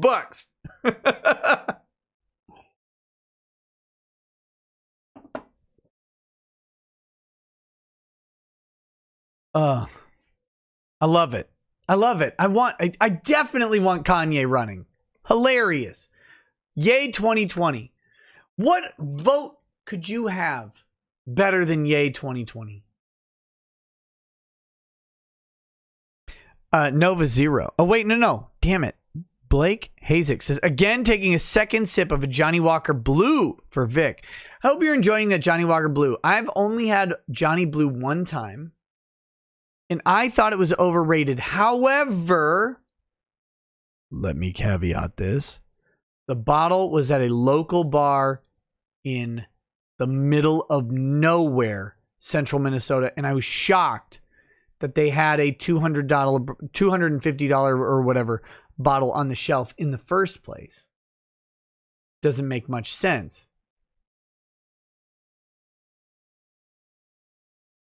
It doesn't make much sense that they had it because no one's buying this thing. So I think it was a little skunky. But second sip of Johnny Walker Blue for Vic. Cheers to Vic, by the way. And guys, I'm keeping an eye on that Florida UltraCon last weekend in Miami. Look, I don't want to go to Miami. No one wants to go to Miami. I haven't felt more unsafe than anywhere. Amarillo, Texas. I was in a shady place, but downtown Miami makes me feel a little bit creepy. But they have good food. I have not wanted... I have not wanted to go to Miami less than just about anywhere in my life after going there last year. But I'm strongly considering UltraCon at the end of August to see Vic. And it's in Miami. That's the downside. The good side, guys, if I can recommend a great hotel, the Mandarin Oriental #, Hashtag unacceptable name. The Mandarin Oriental Hotel is fantastic. It's beautiful. Pretty reasonably priced. It's expensive, don't get me wrong, for a hotel. But Lady Rackets and I went down there for my buddy's wedding. We stayed at the Mandarin. Oh my God, it's nice. Rooms are great. Views are great. Not unreasonably expensive, but a little pricey. Pricier than a double bedroom at the Super 8 or whatever, of course. Strong recommend on staying there. I don't know where the convention is, but I'm really, really looking at going down to that show. So if you're considering it, I'm considering it. I'm keeping my eye on Florida because Florida's under a lot of pressure to cancel a bunch of shit. I don't want them to. But that's something I'm keeping an eye on. If I'm going, I'm going to announce it. I feel like everything I announced to going to this year ends up getting canceled by Corona. So that's why I have held off.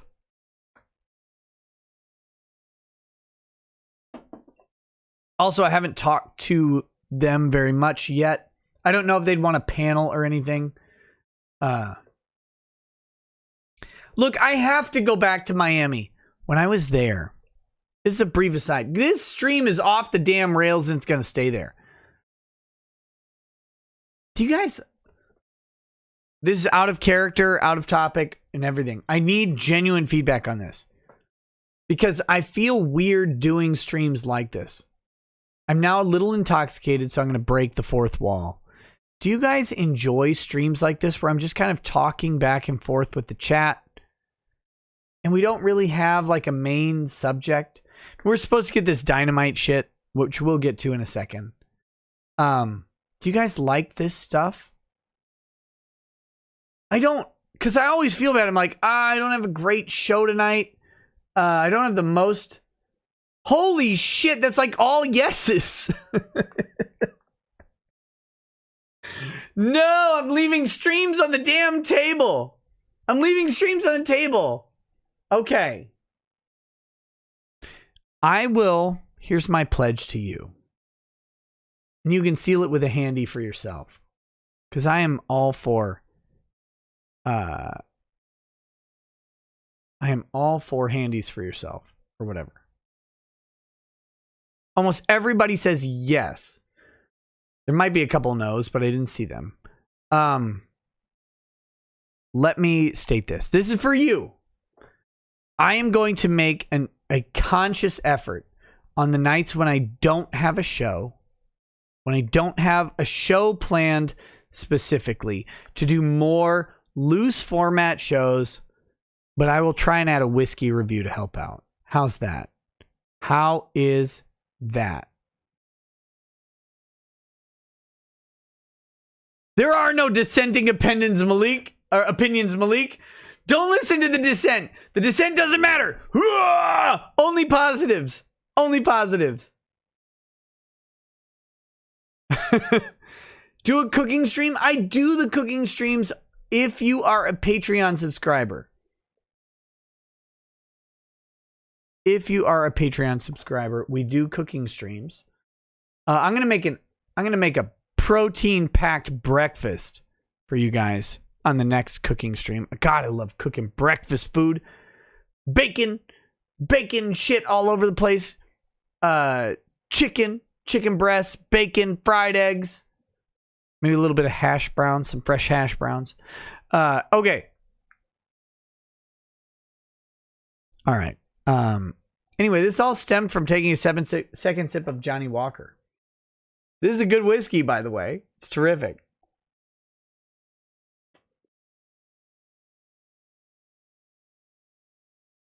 Kalinka, I don't know. I feel a little tipsier than normal. I feel like a girl who's like, I'm into anything, right? Like that's what I feel like right now. So, light me up or whatever. Mr. Obi-Wan.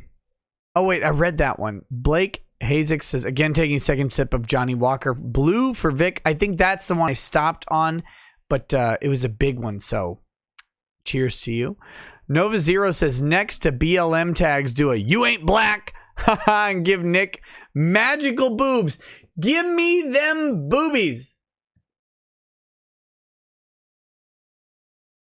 Kalinka Pavlova. Kalinka, a literal superhero. No! Don't F! It's back! It's back! Kalinka's a literal superhero.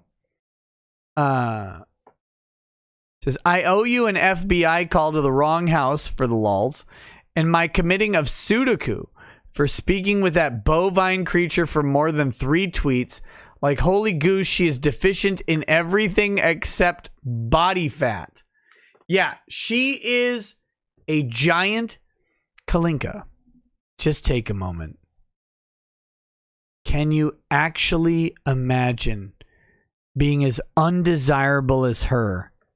And I'm not even talking about her fat. Because look, there are guys into fat chicks. Of course. And guys should be into fat chicks. Absolutely. Fat girls need all the love.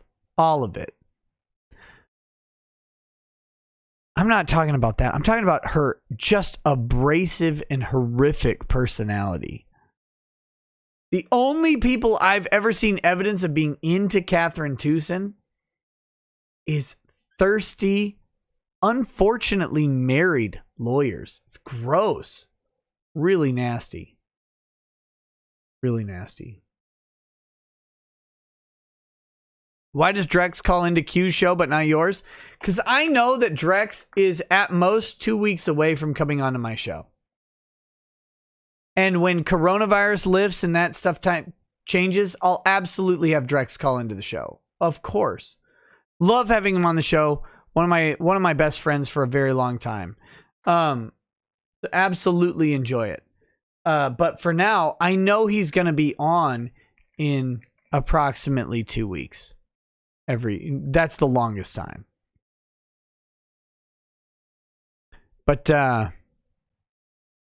yeah. God, can you imagine? Oh. And my committing of... Yeah, we talked about it. Blake Hazik says, hey, Nick, you and my friend Alex, we're the reason we got through work the past nights. Cheers to you and Alex.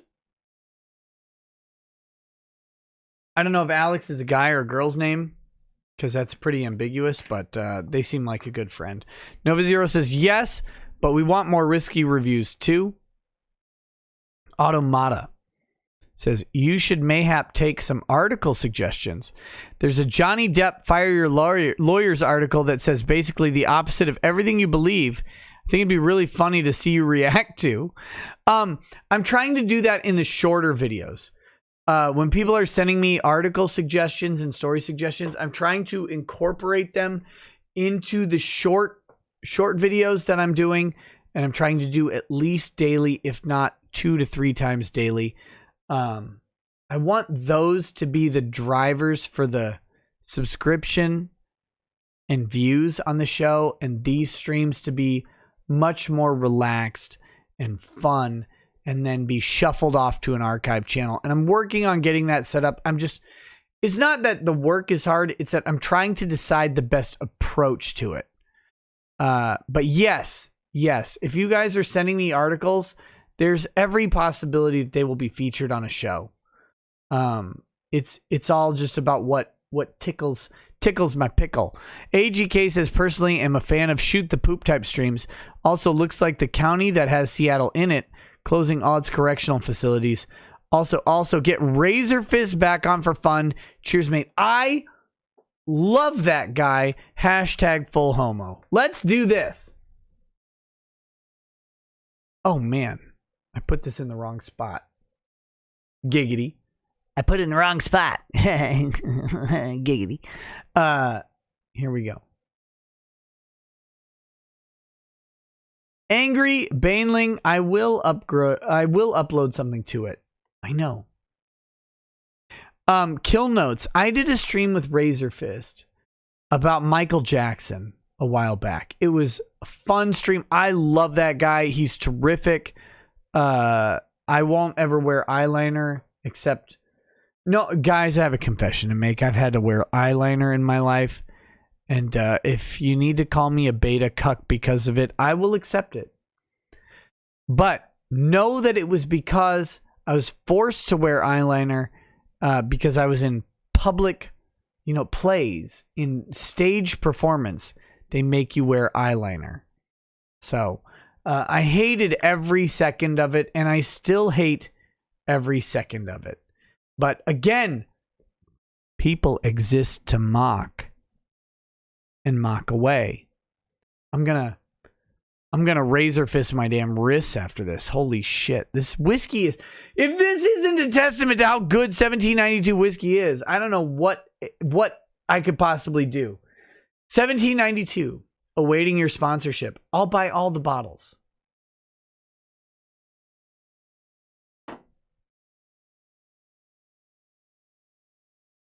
Okay. That being said, look at this sexy Vampirella picture. Damn. After Dynamite Comics canceled Cecil's big cover, Dynamite Entertainment Indiegogo campaigns placed under review. This is because there's not an easy way, as far as I am aware, to cancel an Indiegogo campaign. So it seems like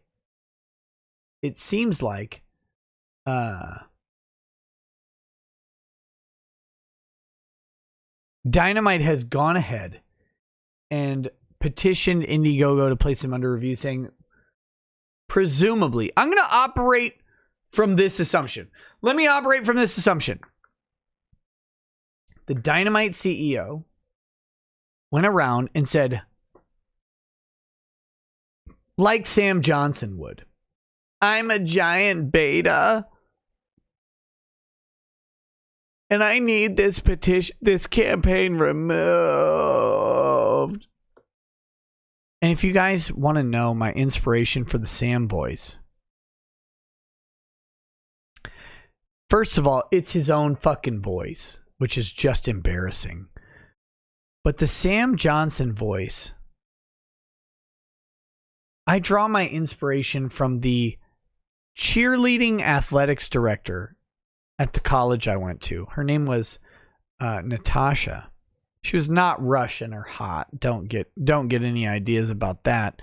You could only be so blessed in life as to have a cheerleading athletics director who was named Natasha and was actually Russian. Fuck me. That's not even possible in life. She was just, but anyway, she talked like this, and it was really annoying. It was really annoying. No, she was not hot.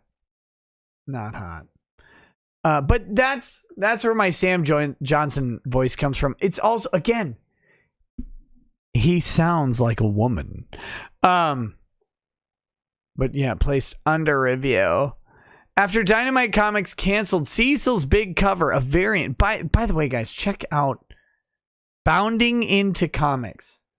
Bounding Into Comics for comics reviews and news. Also check out Bleeding Fool, not Bleeding Cool. If you read Bleeding Cool unironically, you have to talk like this when you read Rich Johnston's post. Speaking of Rich Johnston, I have heard from a source that is at least half reliable, who I think is really mad at me. So I haven't heard from this source in a while. I think they're really mad at me. And listen, source. It's not personal. I'm just fucking busy. All right? I'm just a busy man. Anyway, I have heard that Rich Johnston actually doesn't like Mark Waid, which is shocking to me because Rich Johnston is basically doing the Cummies cleanup crew.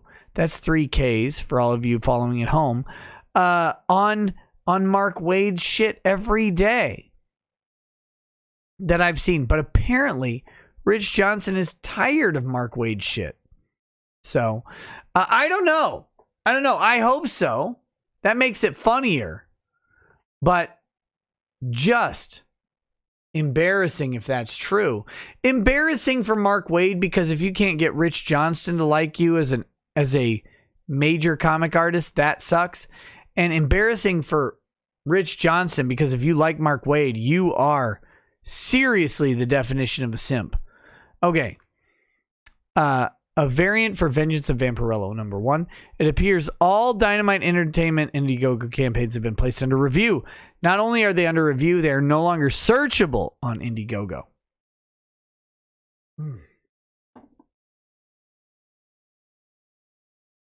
Dynamite Entertainment had a number of Indiegogo campaigns still running, including Cecil's Big Cover, despite them announcing that it was canceled. Other campaigns included Billy Tucci and Maria Sanapo's upcoming Miss Fury graphic novel. It was placed under review. Mindy Wheeler! Mindy! Where you at, girl? Mindy and I got off to the wrong foot.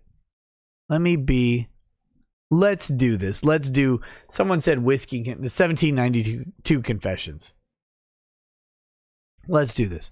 I interviewed Mindy Wheeler. All right.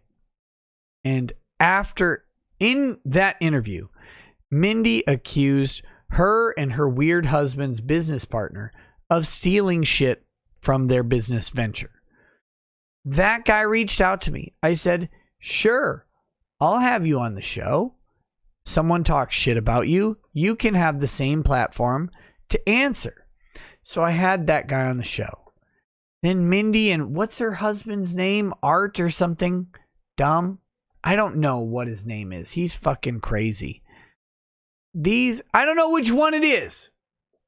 But one of or both of these two went and tried to review bomb the Google reviews for my law firm. Mindy, Puppy, Sweet Cheeks, Honey Cakes. I like you. I don't care that you're leaving Comicsgate. I don't care. We had a good chat. It was amicable. It was fine. I had the other guy on to tell his side of the story. I don't care about his story. Maybe he's right. Maybe he's wrong. I don't know. What am I, representing him as an attorney? Fuck off.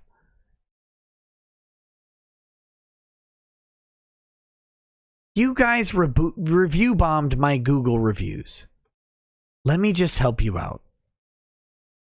No one in my town knows what a Google review even is. It doesn't matter if you Google review bomb me. It doesn't matter.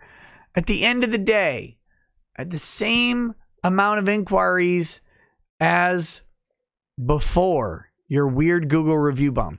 It also didn't stick very well. But that was just weird. Why? Why would you do that? It makes you look petty and guilty. And I don't think you're petty. Well, maybe you are. I don't care if you're petty or guilty. How's that? I don't care if you're petty. I like talking to interesting people and I had good conversation with you. I thought what you did was a bitch move. I thought what your husband did was an even lower testosterone bitch move. And he is bitch made because of it. And fuck that. By the way, if you ever want to just simply say, hey, that was lame, I'll be like, yeah, cool. I don't care. At the end of the day, I don't give a fuck. I haven't even talked about this in over a year, but I don't care that much. But it was just shitty of you guys to do. Get over it. I had someone else on the show. Have a better story. Ask me to come back on the show. I don't care.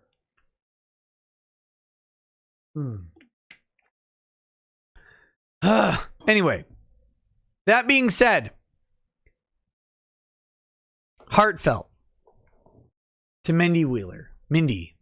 To Mindy Wheeler. To Mindy Wheeler. Heartfelt. Dynamite should not be canceling something that you guys had an agreement about. And you might want to listen to the next couple minutes. Frank Cho's Red Sonja limited edition cover was placed under review too. Who the fuck is Frank Cho? I don't know. Dynamite's Boredom Busters was also placed under review. Good. That Star Wars girl. Hey, Anna. Hashtag shout out. I know you get a lot of hate, but I don't care. Presents Vampirello was also placed under review. And listen, A bunch of people have shit on Anna's Vampirella cover. I'm not an art. I don't know anything about art. What I do know is if you saw my Vampirella cover, you would buy Anna's over mine any day. Even that Star Wars Girl Presents a New Project was placed under review. I don't know what that even is. Interestingly enough, Cecil's big cover shows a different review image. It reads, this campaign is under review. It is not accepting contributions. However, it still shows the featured image. And look at this. Vampirella's tits are caught on Cecil's fat, and so are Red Sonja's. I had not seen this cover before today. And damn it, it looks magnificent. It looks magnificent. It still shows the feature image and also describes the campaign as suspended. Not only are the campaigns under review and you are unable to contribute to them, but they are also unsearchable on Indiegogo. I attempted to search Miss Fury and Billy Tucci, and Maria Sanapo's graphic novel does not show up. Searching Vampirella only returns 2 Ethan Van Sciver Vampirella covers. They kept those. And Joseph M. Lisner's Vampirella variant. Both of these campaigns were not promoted by Dynamite Entertainment. They were only promoted, apparently, by Ethan. Those are different character, right? Different animal. In fact, when you access Dynamite Entertainment's profile page for Indiegogo, it shows they have 0 campaigns currently running. Bounding into Comics reached out to Mindy Wheeler to see if she knew why the campaign for her variant cover had been placed under review. She answered. She told us, actually, it seems all of Dynamite's Indiegogo campaigns were placed under review. I'm not sure what's going on right now. I believe they are trying to figure it out. Mindy, they're not trying to figure it out. That's not trying to figure it out. Oh, sweetie. No. That is not figuring it out. That is fucking over the creator. Straight out. What do you make of Dynamite Entertainment's Indiegogo campaigns being placed under review? Guys, go check out the article by Bounding into Comics. If nothing else, give them a click. Always doing the reporting no one else is. And they should be supported for that. Let's talk about Dynamite. First of all, Anonymity T says Dynamite fucked up. Fuck them. Yes. Show Cecil's comic. Hold on. Holy shit. Guys, it's hard to type on a whiskey review. Here's Cecil's Cash Grab, the graphic novel by Cecil. Look at this. We're at 204,548, and he has clearly included similar but different ladies from the Dynamite stuff, and apparently that has propelled Cash Grab to newer heights than it was already at. And good job. This looks like the variant cover, maybe.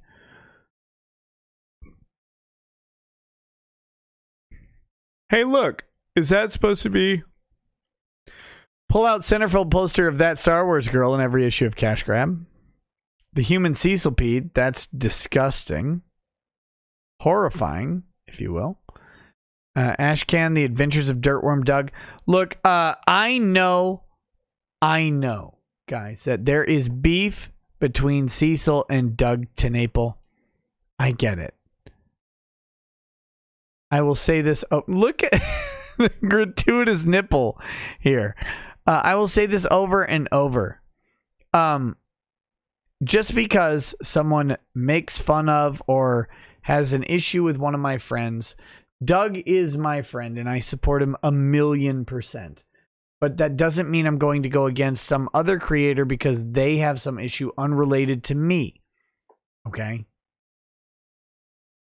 So anyway, that being said, That being said, Cecil apparently has a second cover going on. If you want to take a look at that, you can take a look at that.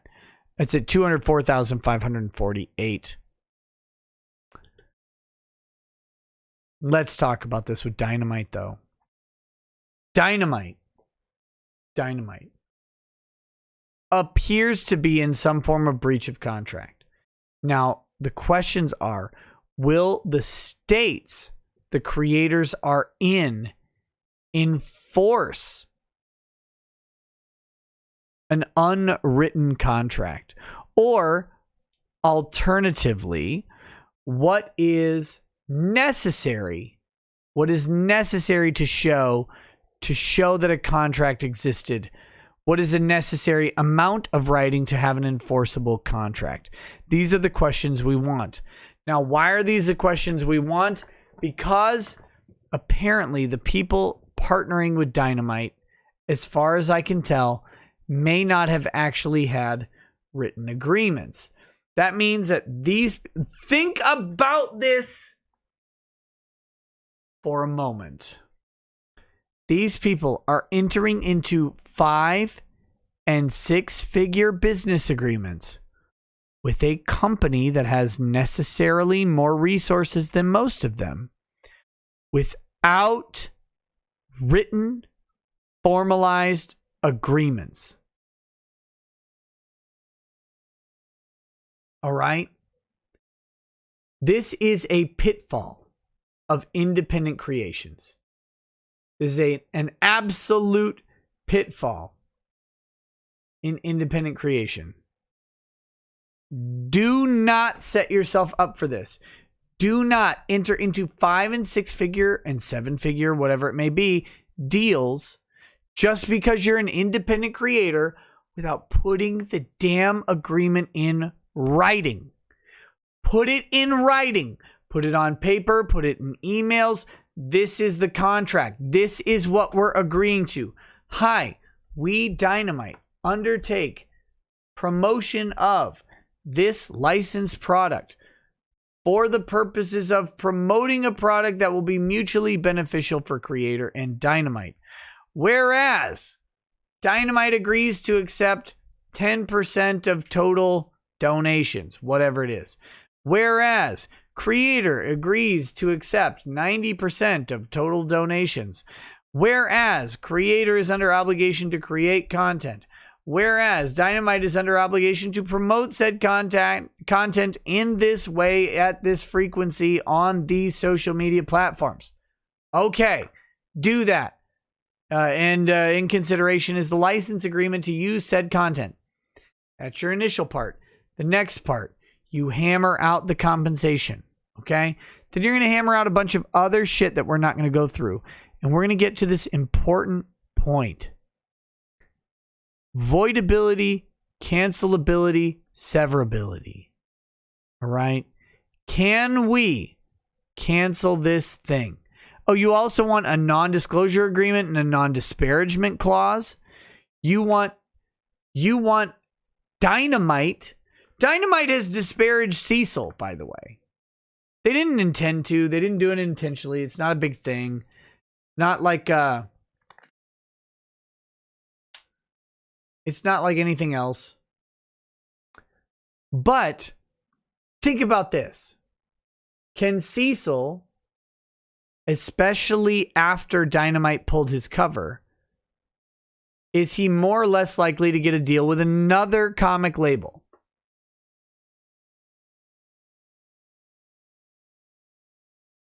He's less likely to, right?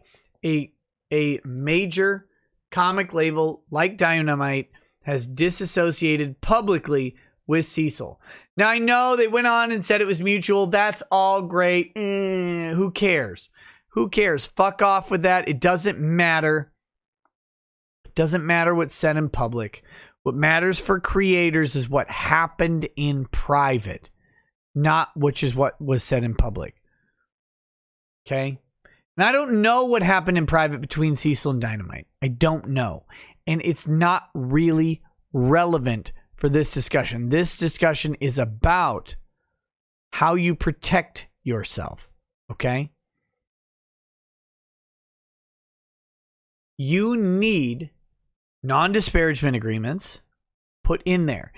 And then you also need non-cancellation policies or non-cancellation clause, and then an exit clause for cause. And then you want to get damn specific with the exit clause. Dynamite knew who Cecil was. Let me rephrase this for you in the back.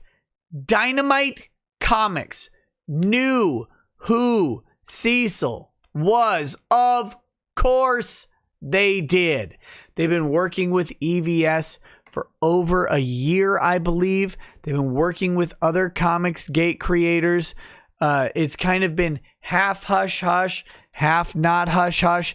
They wanted access to the Comics Gate market because the Comics Gate market pays for shit. They pay for shit all the time. They buy it. They like it. They want it. They are the 1%. They are the super fan. They will fund and buy your thing if your thing falls under certain criteria. And Diamond said, I want that thing. That's what they did. All right. There's nothing wrong with wanting access to that thing. There's nothing wrong with wanting access to that market. But they knew Diamond. I said Diamond. Dynamite. They knew who Cecil was, what Cecil has said. They know all of this. Then the moment they get some pushback from some people on Twitter and from some absolute slapdash scumbag artists who work for them or who contract with them, saying, oh, I'm not going to fulfill my contract. Hey, Dynamite, you don't know if they were going to fulfill their contract prior to this or not, you weirdos. But anyway, they bow immediately to pressure and cancel the book. And sure, they and Cecil came out and said, yeah, we want to mutually do that. Whatever Cecil's doing, I don't care. I don't care. Cecil is damaged by this. Thousands of dollars on the Indiegogo. Something like 10 grand was already raised. Is now gone. It's off the table for Cecil. Now he can make it up in other things. He should utilize and leverage this to master the grift. All of those good things. He should do that. But that doesn't change the fact that over 10 grand is now off the table that was already on the table. And it's because of Dynamite breaching, allegedly, their contract. Now, I haven't seen their contract. But here's the thing. You should have a specific exit clause. Specific enough to say, I can predict what behaviors of mine will lead to the cancellation of this thing. And let me strongly recommend no cancellation for any statement, utterance, or other thing that predates this agreement. Because why should you be canceled for something they otherwise already knew? Or could have known? Why should you be canceled for something old? I don't know the specific thing that Cecil was canceled for. I don't know. It doesn't matter. Cecil had an agreement of some type with Dynamite Entertainment. Due to some other people acting, Dynamite decided to breach in some way. It looks like its agreement with Cecil, but if it's not fleshed out in clear terms, breach becomes harder and harder and harder to maintain. So you, as an independent creator, it is incumbent upon you to flesh out the terms of these clauses. To put in there, you cannot cancel me for something I said a decade ago, 5 years ago, 1 year ago. Can't do that because you guys know who I am. You know what I'm about. Next, if you do cancel me outside of the terms of this breach, or if you publicly disparage me, this is that non-disparagement agreement, You need to have what's called a liquidated damages clause. A liquidated damages clause. This means that the amount of damage that is done between you and the other party for statements or whatever is irreparable and also incalculable. And of course it is. Of course it is. Who knows what reputational hit Cecil will take because of this? I mean, maybe this campaign funds, maybe his next one doesn't. We don't know, right? It's not knowable how much this has impacted Cecil's market. So you need what's called a liquidated damages clause, where you say, look, if they breach in this way, or if they go ahead and disparage me, I am entitled to X amount of dollars as compensation for this. Of course, you have to litigate it, but put it down. 20 grand? This is a $200,000 campaign. What's reasonable? Cecil's got some cachet here, right? 50 grand? Look, you guys badmouthed me, and it put me in a position where I am weakly negotiating as opposed to strongly negotiating with other parties for my next campaign. Is that worth 50 grand, 100 grand? What is it? You need to have these things in writing. You need to have severability clauses. You need to have exit clauses, and you need to have liquidated damages clauses.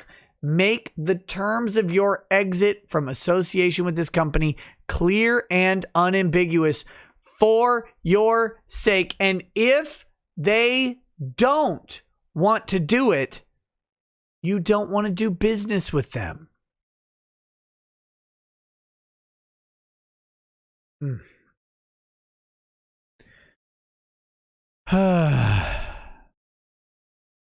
What a mess. Anyway, RIP to Cecil's cover, Cecil's new cover. Hail to the Cecil or whatever. Get it, son.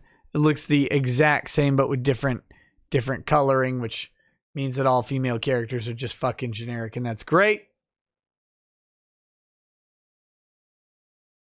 But you should take what I am talking about with these clauses. You can negotiate all this stuff.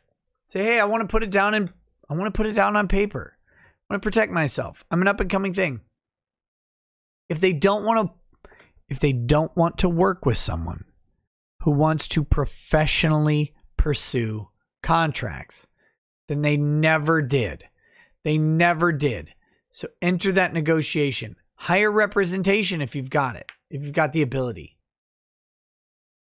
Put $500 down, put $1,000 down to an attorney who will go to bat for you on the contract drafting. Who'll draft a contract for you. And then who will go into those negotiations and say, look, listen, we saw what you did to X creator. We did. You can't do that. So we're going to hedge our bets against them. And if you want their product, you're going to be willing to come to the table on that. And we can talk about what that looks like, but let's work it out. Absolutely do that. Thornock Gaming says, hey, did you hear that Arch Warhammer is doing an email campaign to Games Workshop saying that Warhammer is for everyone, no ifs or buts. It does not matter if left or right. Everyone can enjoy Warhammer. I did, and I do intend to talk to Arch. I would love to get him on the show and talk about this stuff, but I haven't reached out to him yet. So, just so you guys know, this is a recap of the Cecil issue. It's a recap of the Cecil issue. We're going to hit that Census and BLM issues. Oh my God, I've rambled on the whole time. We'll touch on them, and then we'll do super chats, and then we'll log off, and then I'll get some food and try and stumble back down to my office for Spaceballs. Okay. But at the end of the day, no matter what creative endeavor you're in, it is time. You are independent. There's no union backing you. There's no company backing you. You are an independent creator. You are dealing with highly sophisticated companies with either legal staff on staff or legal staff on retainer. And they have no problem running their communications by their attorney to see if they will be liable for any sort of damages if they do something to you. You need to familiarize yourself with a contract attorney in your state. And if you have suspicions of having a pretty successful Indiegogo campaign, you really need to consider the $500 to $1,000 you could raise. Offer them a percentage of the campaign, 5%, something like that. I don't know what it is worth to you. I have no idea, but I can tell you that protecting yourself is invaluable. Invaluable. So hopefully that has been somewhat informative. Let's go to Census. I'll just read the relevant part of the executive order. I can't type at all.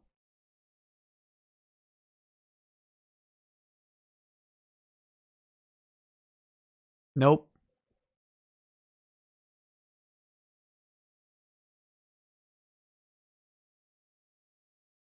Oh, look at how he worded this. He worded this in a way to piss everybody off. I love it. Look, guys, I don't care about Trump. I really don't. I'm not pro-Trump. I'm not anti-Trump. I'm ambivalent. Uh-oh. What is this?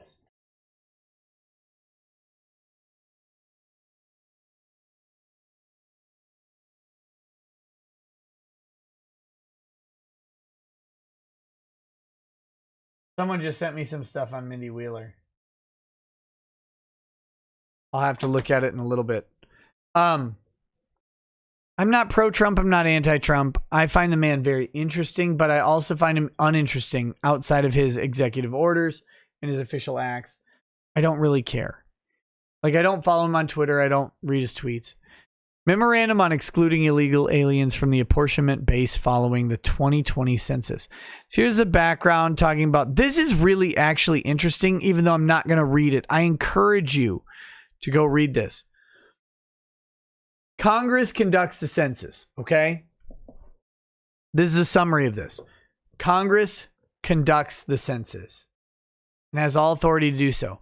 Congress has charged the Secretary of Commerce with directing the conduct of the decennial census in such form and content as the Secretary may determine.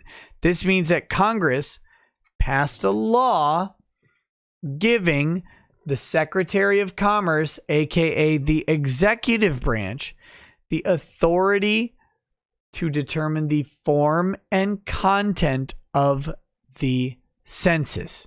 All right? There's this cool thing. Congress has power.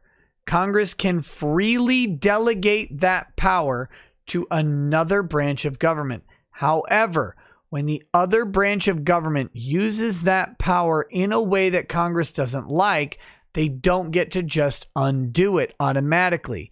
They have to pass a new law. Obviously, there are problems with this.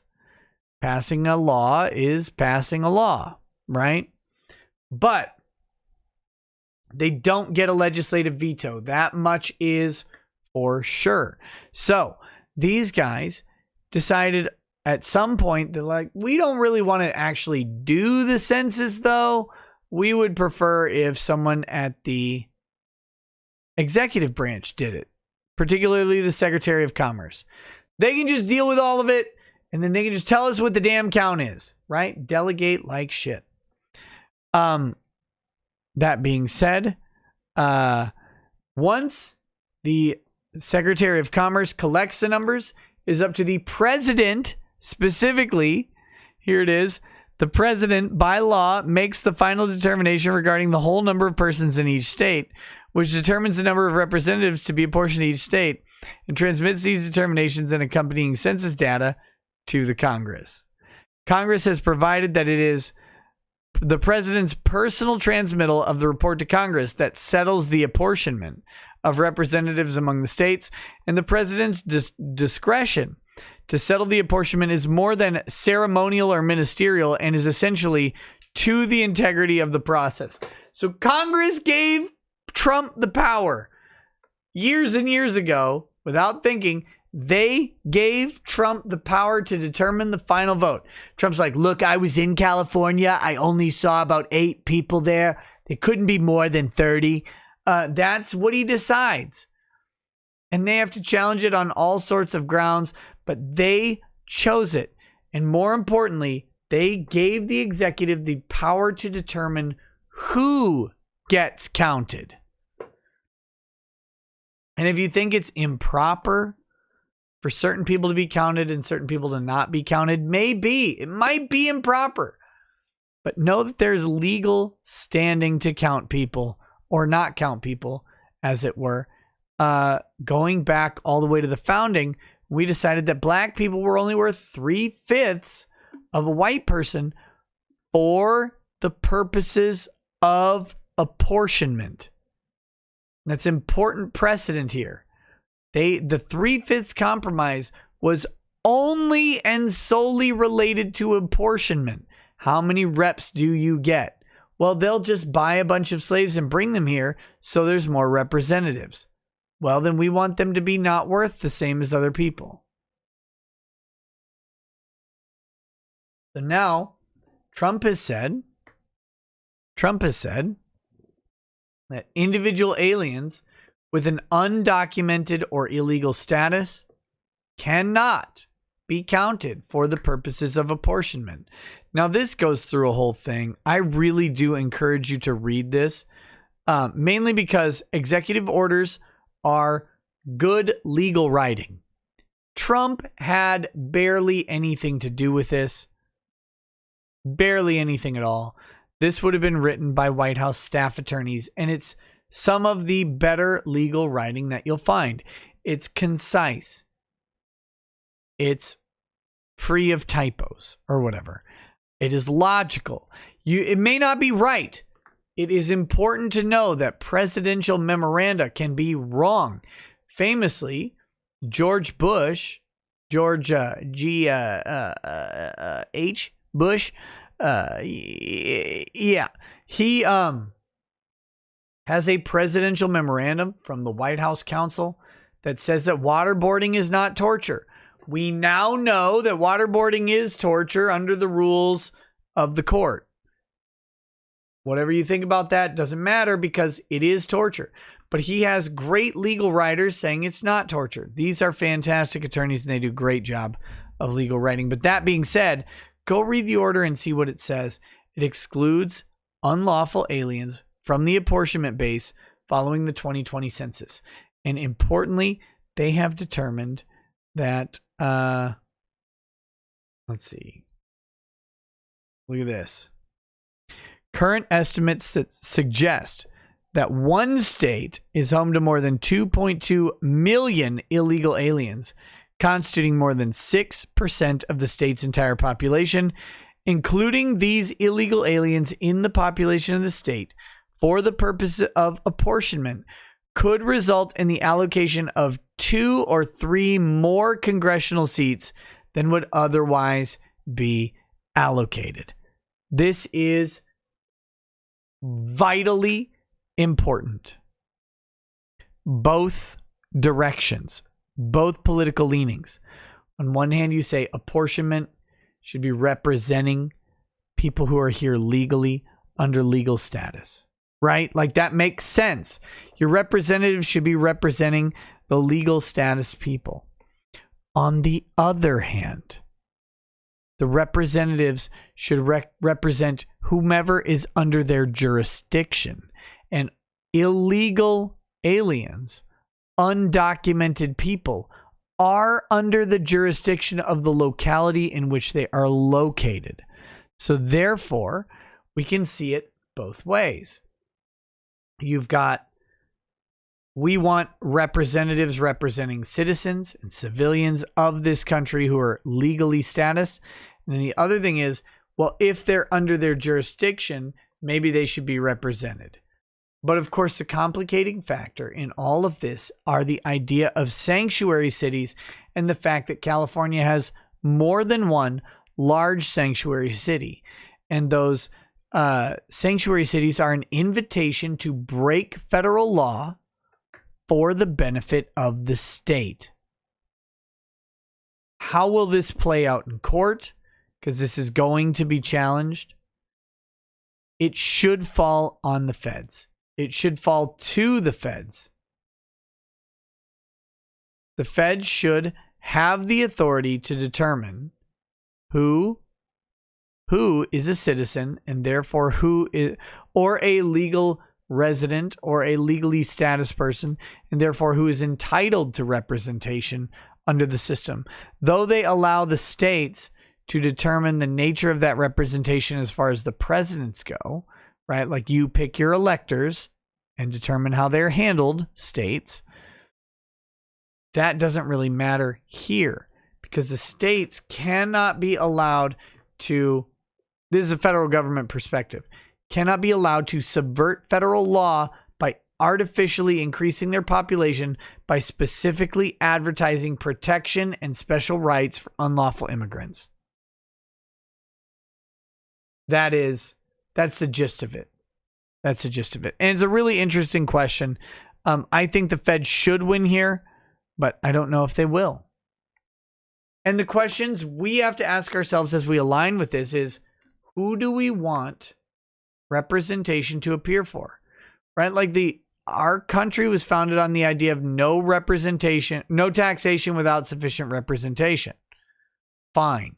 Representation does matter.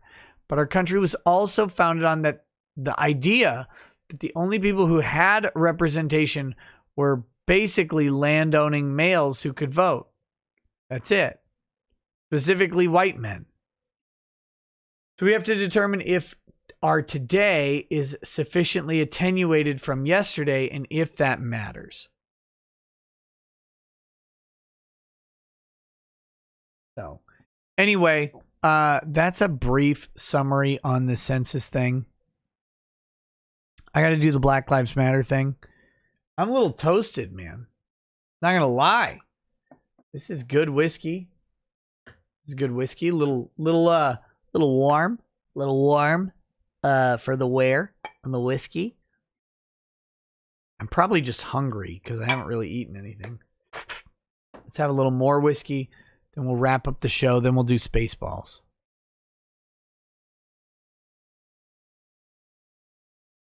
See you guys. Worth every review. All right. Let me pull up very quickly this Black Lives Matter mural.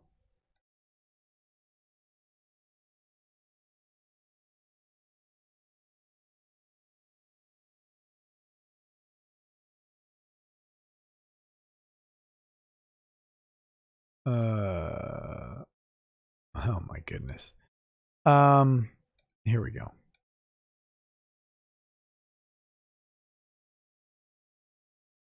Let's talk about this. Woo!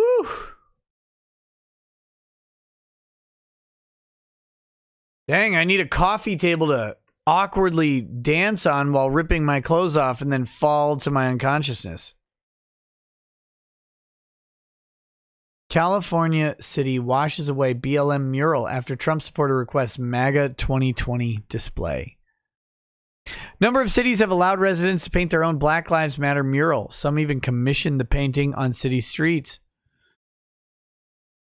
Redwood City in San Francisco's Bay Area quietly scrubbed away its Black Lives Matter mural from a city street after a resident asked to paint a similar MAGA 2020 on the same road, according to a local news report. A Redwood City resident, Dan Pease, hold on.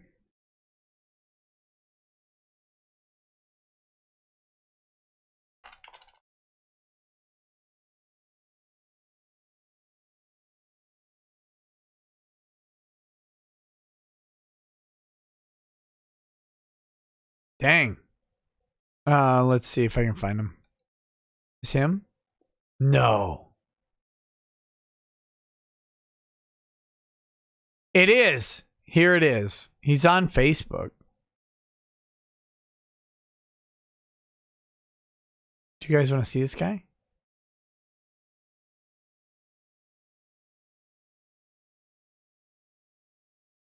There you go.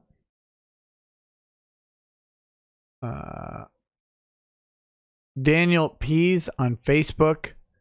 There he is. Here's the photo. Black Lives Matter, right? Here it is. This guy's from... I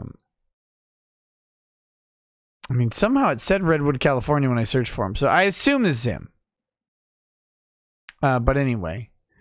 Let the bridges I burn light my way is his favorite quote. Union and proud. No, shocker. No, don't. Stop, don't. Oh, God. Anyway. So that's him.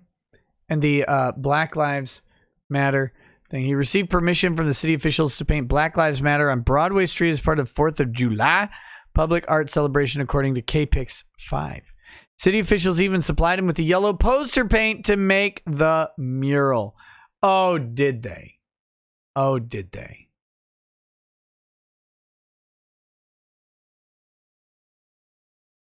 Redwood. Oh, because we were using the poster board paint that would eventually deteriorate over time. My understanding from them was that the mural would last as long as the paint lasted. Pease explained, the outlet said. Then, local real estate attorney Maria Rutenberg. Well, let's find Maria Rutenberg.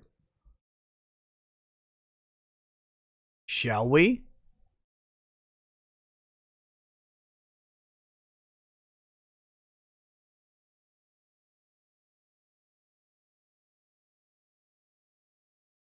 Oh, come on. I found her on LinkedIn.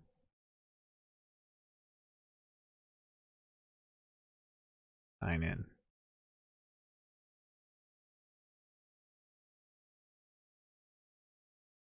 Here is Maria Rutenberg.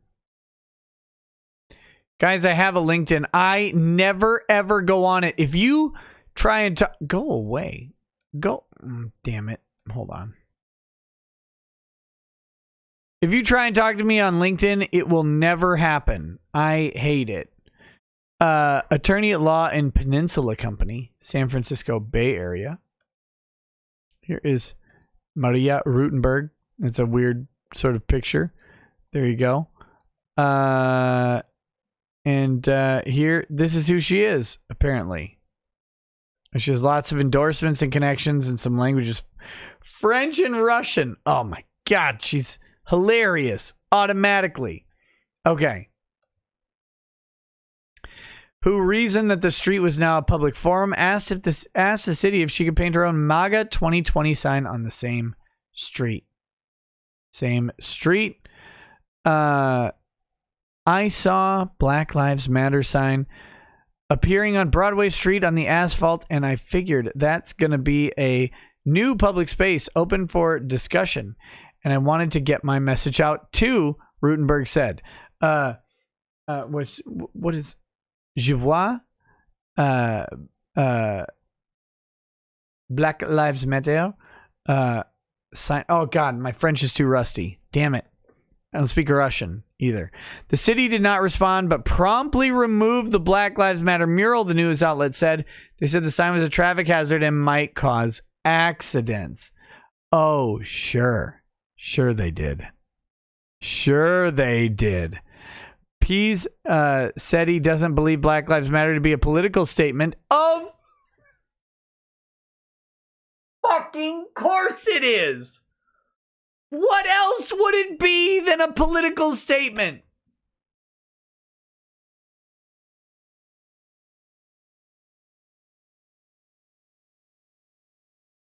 It's literally the name of the movement. It's honestly the same as saying Trump 2020 isn't a political statement. Of course it is. That's like saying white lives matter isn't a political statement. Of course it is. Of course it's political. But understands the position the city was in. What position is the city in? This is a weird question, right? The city did not take down the mural because of the political viewpoints according to the city. let's think about this. The city still has allowed Black Lives Matter mural to be painted on the street. The street is still a public forum. They just determined, the city determined that particular mural was a traffic hazard and may cause accidents. The city did not absolve itself of its responsibility to provide equal treatment to countervailing opinions in this case. And that's the important takeaway. The city needs to respond to Maria Rutenberg. They have to. They've got to respond. She should follow up. I want to paint MAGA 2020 on the same street. And in fact, I've got a place where we can do it where it will be less damaging, less risky. We'll use a less offensive paint color than yellow. Like, let's say we'll paint it in a shade of gray that's lighter than the street. So it's very faint or something like that. But you could definitely see it from the air, or you could see it if you're a pedestrian, you're not worried about driving. They can do all sorts of things to make it a more safe mural.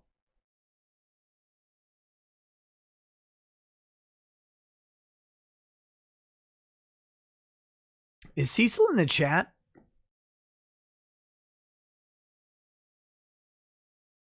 Trying to find him. I don't see him.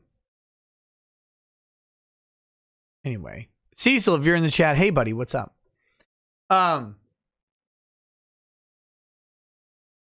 They can do all sorts of things to mitigate the dangerous impact of it. The city cannot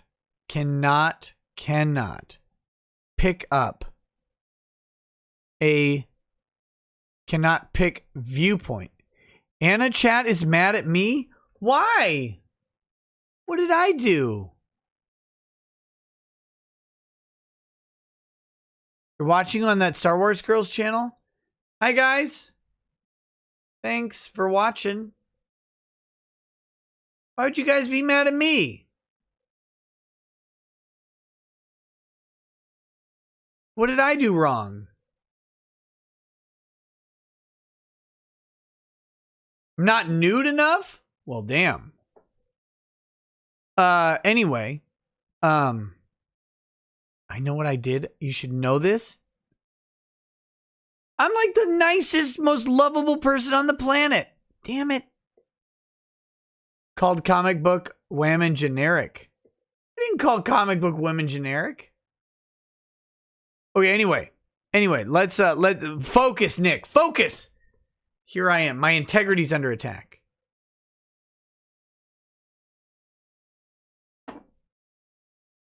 Anyway.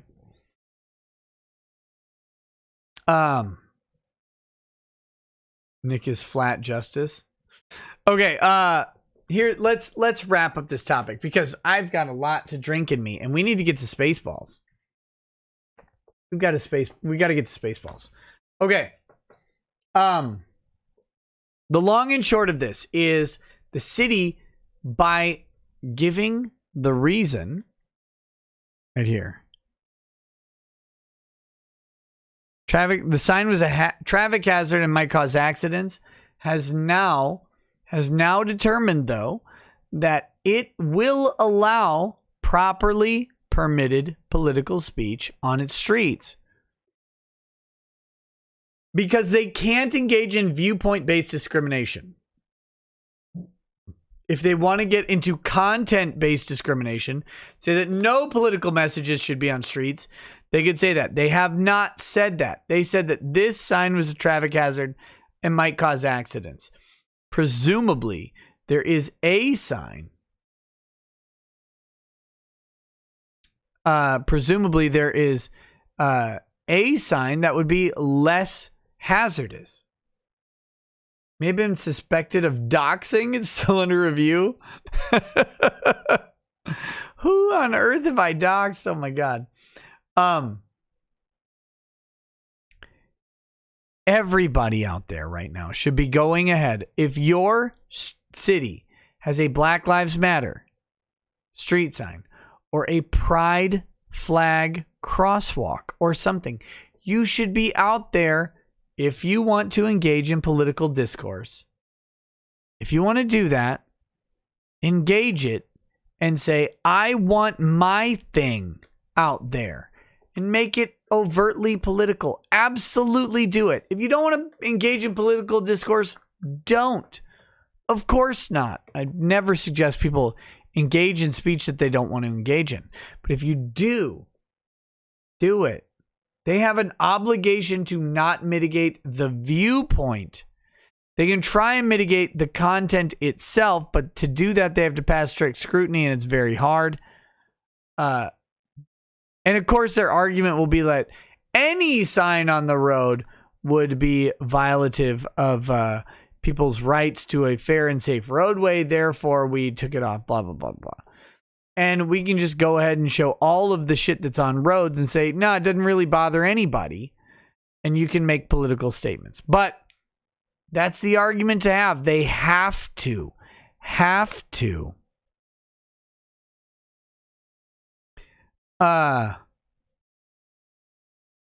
They have to give equal credibility to each viewpoint once they allow an issue to be discussed publicly, right? And if they want to prevent a discussion on a particular issue, they have to pass strict scrutiny. That's a hard thing. But once you go ahead and say, we will allow political speech in this forum, then overtly political speech, no matter the viewpoint, must be allowed in that forum. And that's all I really want to say about it. It's kind of it's a funny thing. We talked about it on a Big Brain panel. I believe Stephen Birch or maybe Mr. Peacock have tweeted about it. Like, if you want to make a ton of money and you're in one of these cases, team up with a civil rights attorney in your state and request to paint the opposite political message. Hell, just write Black Lives Don't Matter. Holy shit. Can you imagine the firestorm you would be under for saying that? If you put that, but if you can put Black Lives Matter on a street, then logically and legally, whether you agree or not with the position, you can put Black Lives Don't Matter. And that, by the way, can be a political statement in favor of black people. Let me tell you how. You're saying Black Lives Don't Matter, hashtag police 2020. Do that. If you say Black Lives Don't Matter, hashtag police 2020, put the Black Lives Don't Matter in quotes, do it. You're just saying that police don't care about black lives, which is the same thing that Black Lives Matter is saying, by the way. Put it up there. Of course it's political. Of course it's political. I don't know what else to say. That's enough. Let's go ahead and do these chats, and then we'll go watch some Spaceballs and put this all behind us. This miserable affair of a lot of 1792. Small batch whiskey. This stuff is great.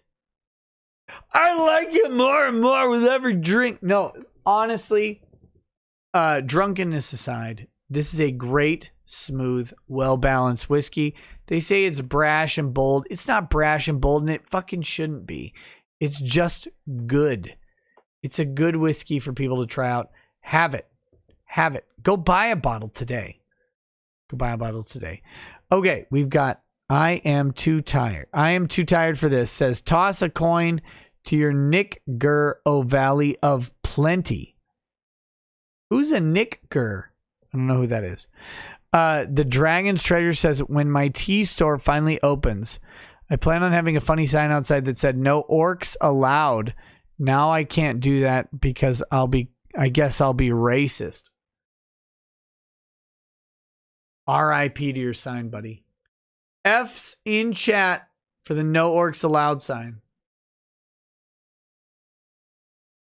You keep making top quality tea and you will be successful. Nick's Hex says, narcolepsy sounds great. Trade for my epilepsy. Yes. No, wait, no. I don't want your damn epilepsy. Stormcrow 900 says, Portland mayor saying federal troops can't be posted in the city. Virginia and 11 other states attempted to refute this claim in 1860 to 65. Okay, Karen. Of course they can be. Federal troops can be deployed in a city to enforce federal law. They are restricted to the enforcement of federal law. That's that. Ulashed 1 says, I orally argue that Nick should burn the god-awful con shorts he got last year that continually violate the sanctity of Chercoon. I'm getting shorter shorts now just for you. Ben Frail says, movie recommendations, The Angels Share 2012. What's that about? What's that about? Solemn says, Jim Beam Vanilla is the best whiskey on the market. No, a liqueur is not acceptable. This message is approved by Nick Rekieta, but for legal purposes, I can't say this often. You know what, Solemn? Solemn lives don't matter. James Gardapi says, you should watch The FP.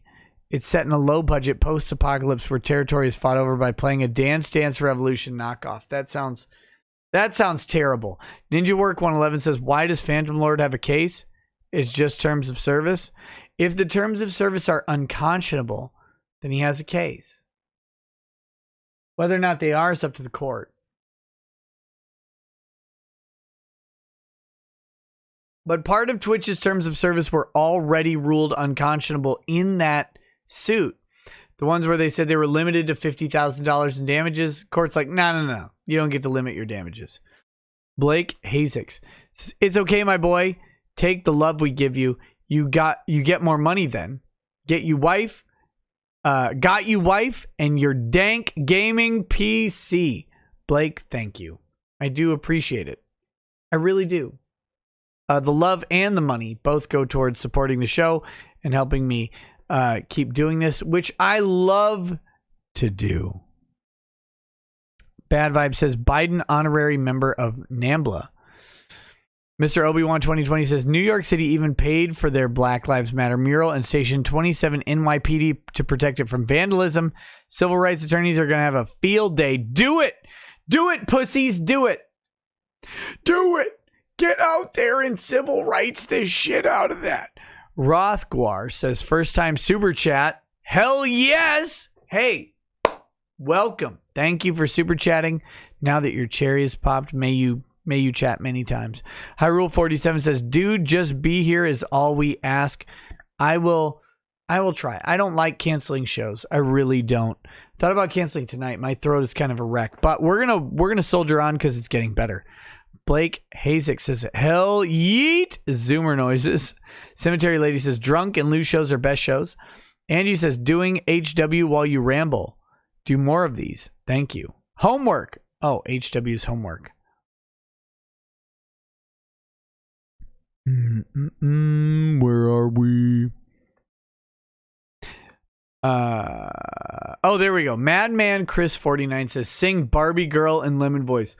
I'm a Barbie girl in a Barbie world. My lung is spastic. It's Mario Carter 13 says, Trump, let's compromise. Illegals are 3/5. Damn it. No. Catch you later, Ken. Hope to see you tomorrow on Live Chat Wednesday. That'd be great. Rhinosaurus Rex says, idea for short video. Current case of Nick Kumalatsos. His name is fucking Kumalatsos. His name is Nick Kumalatsos. That can't be real. Versus Town of Holly Ridge. USMC raider whose gym got stormed into illegally by police due to COVID. His name is Kumalatsos. Freighter J says, let's fucking go. Architect of Fate says, breaking news, North Korea just lost access to foreign cash as China's trade is down 70%. Desperate foe is more dangerous than any other. Horatius763 says, did you see the pic of BLM black supporter putting his knee on toddler white child's neck while another held the child's hand behind his back? Thoughts? Kill him. I don't care if the toddler and the parents consented. Kill him. Fuck off. Toddlers cannot consent to that shit. They don't care about that. They don't know anything.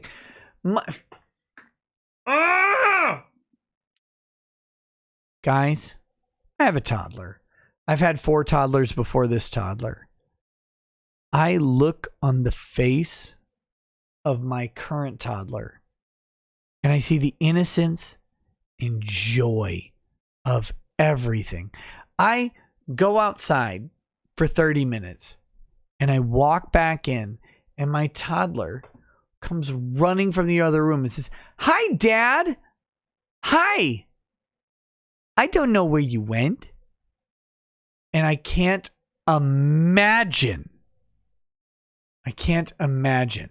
the idea of trying to put them into some political position like that, where they don't understand. They don't get it, and they shouldn't.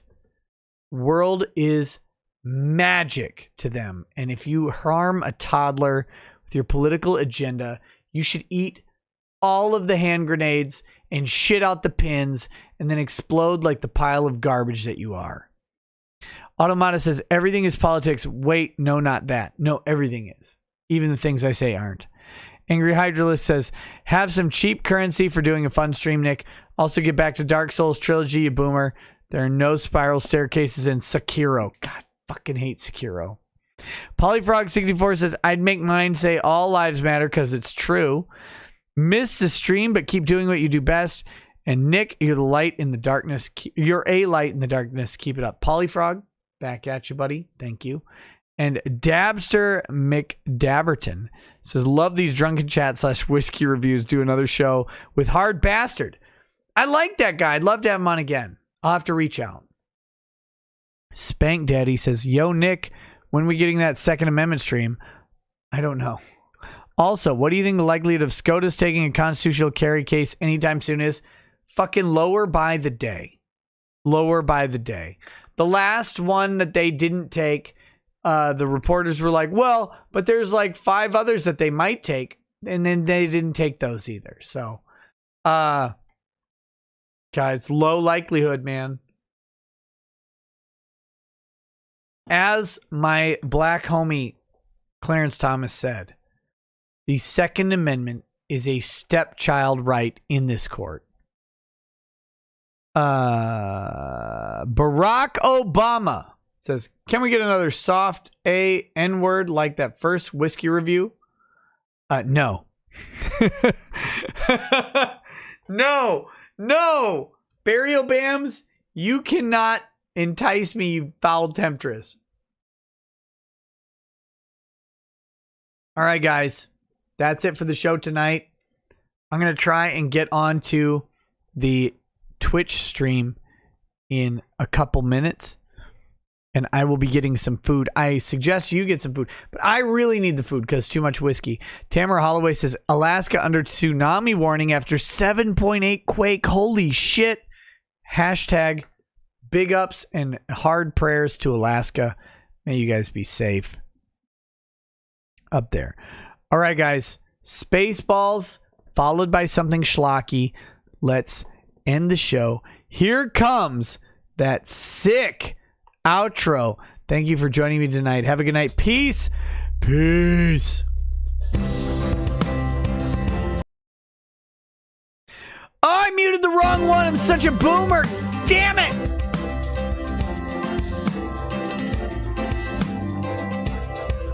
Oh, he drinks a fair bit, but you realize that it just helps get his noggin jogging along. With his glass by his side and his kids asleep tight, we'll hear some lost-plaining tonight.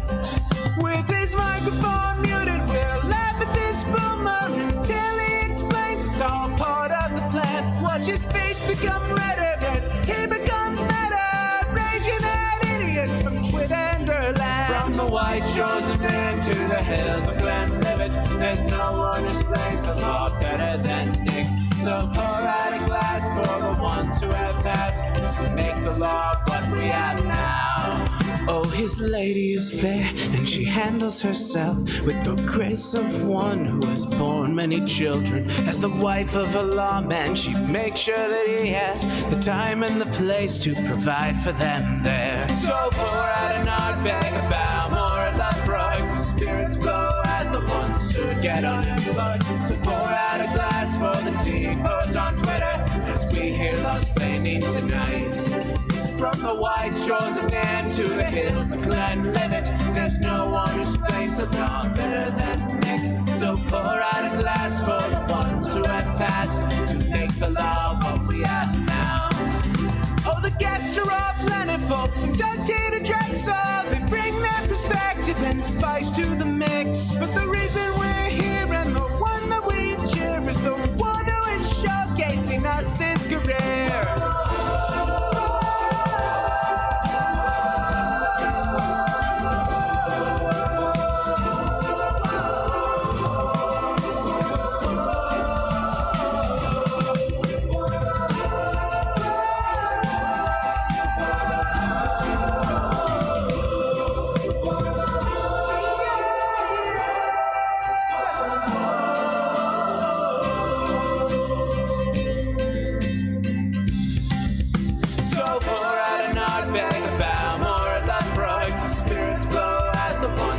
Get unemployed. So pour out a glass for the tea post on Twitter as we hear Lost Planning tonight. From the white shores of Nairn to the hills of Glenlivet, there's no one who explains the law better than Nick. So pour out a glass for the ones who have passed to make the law what we have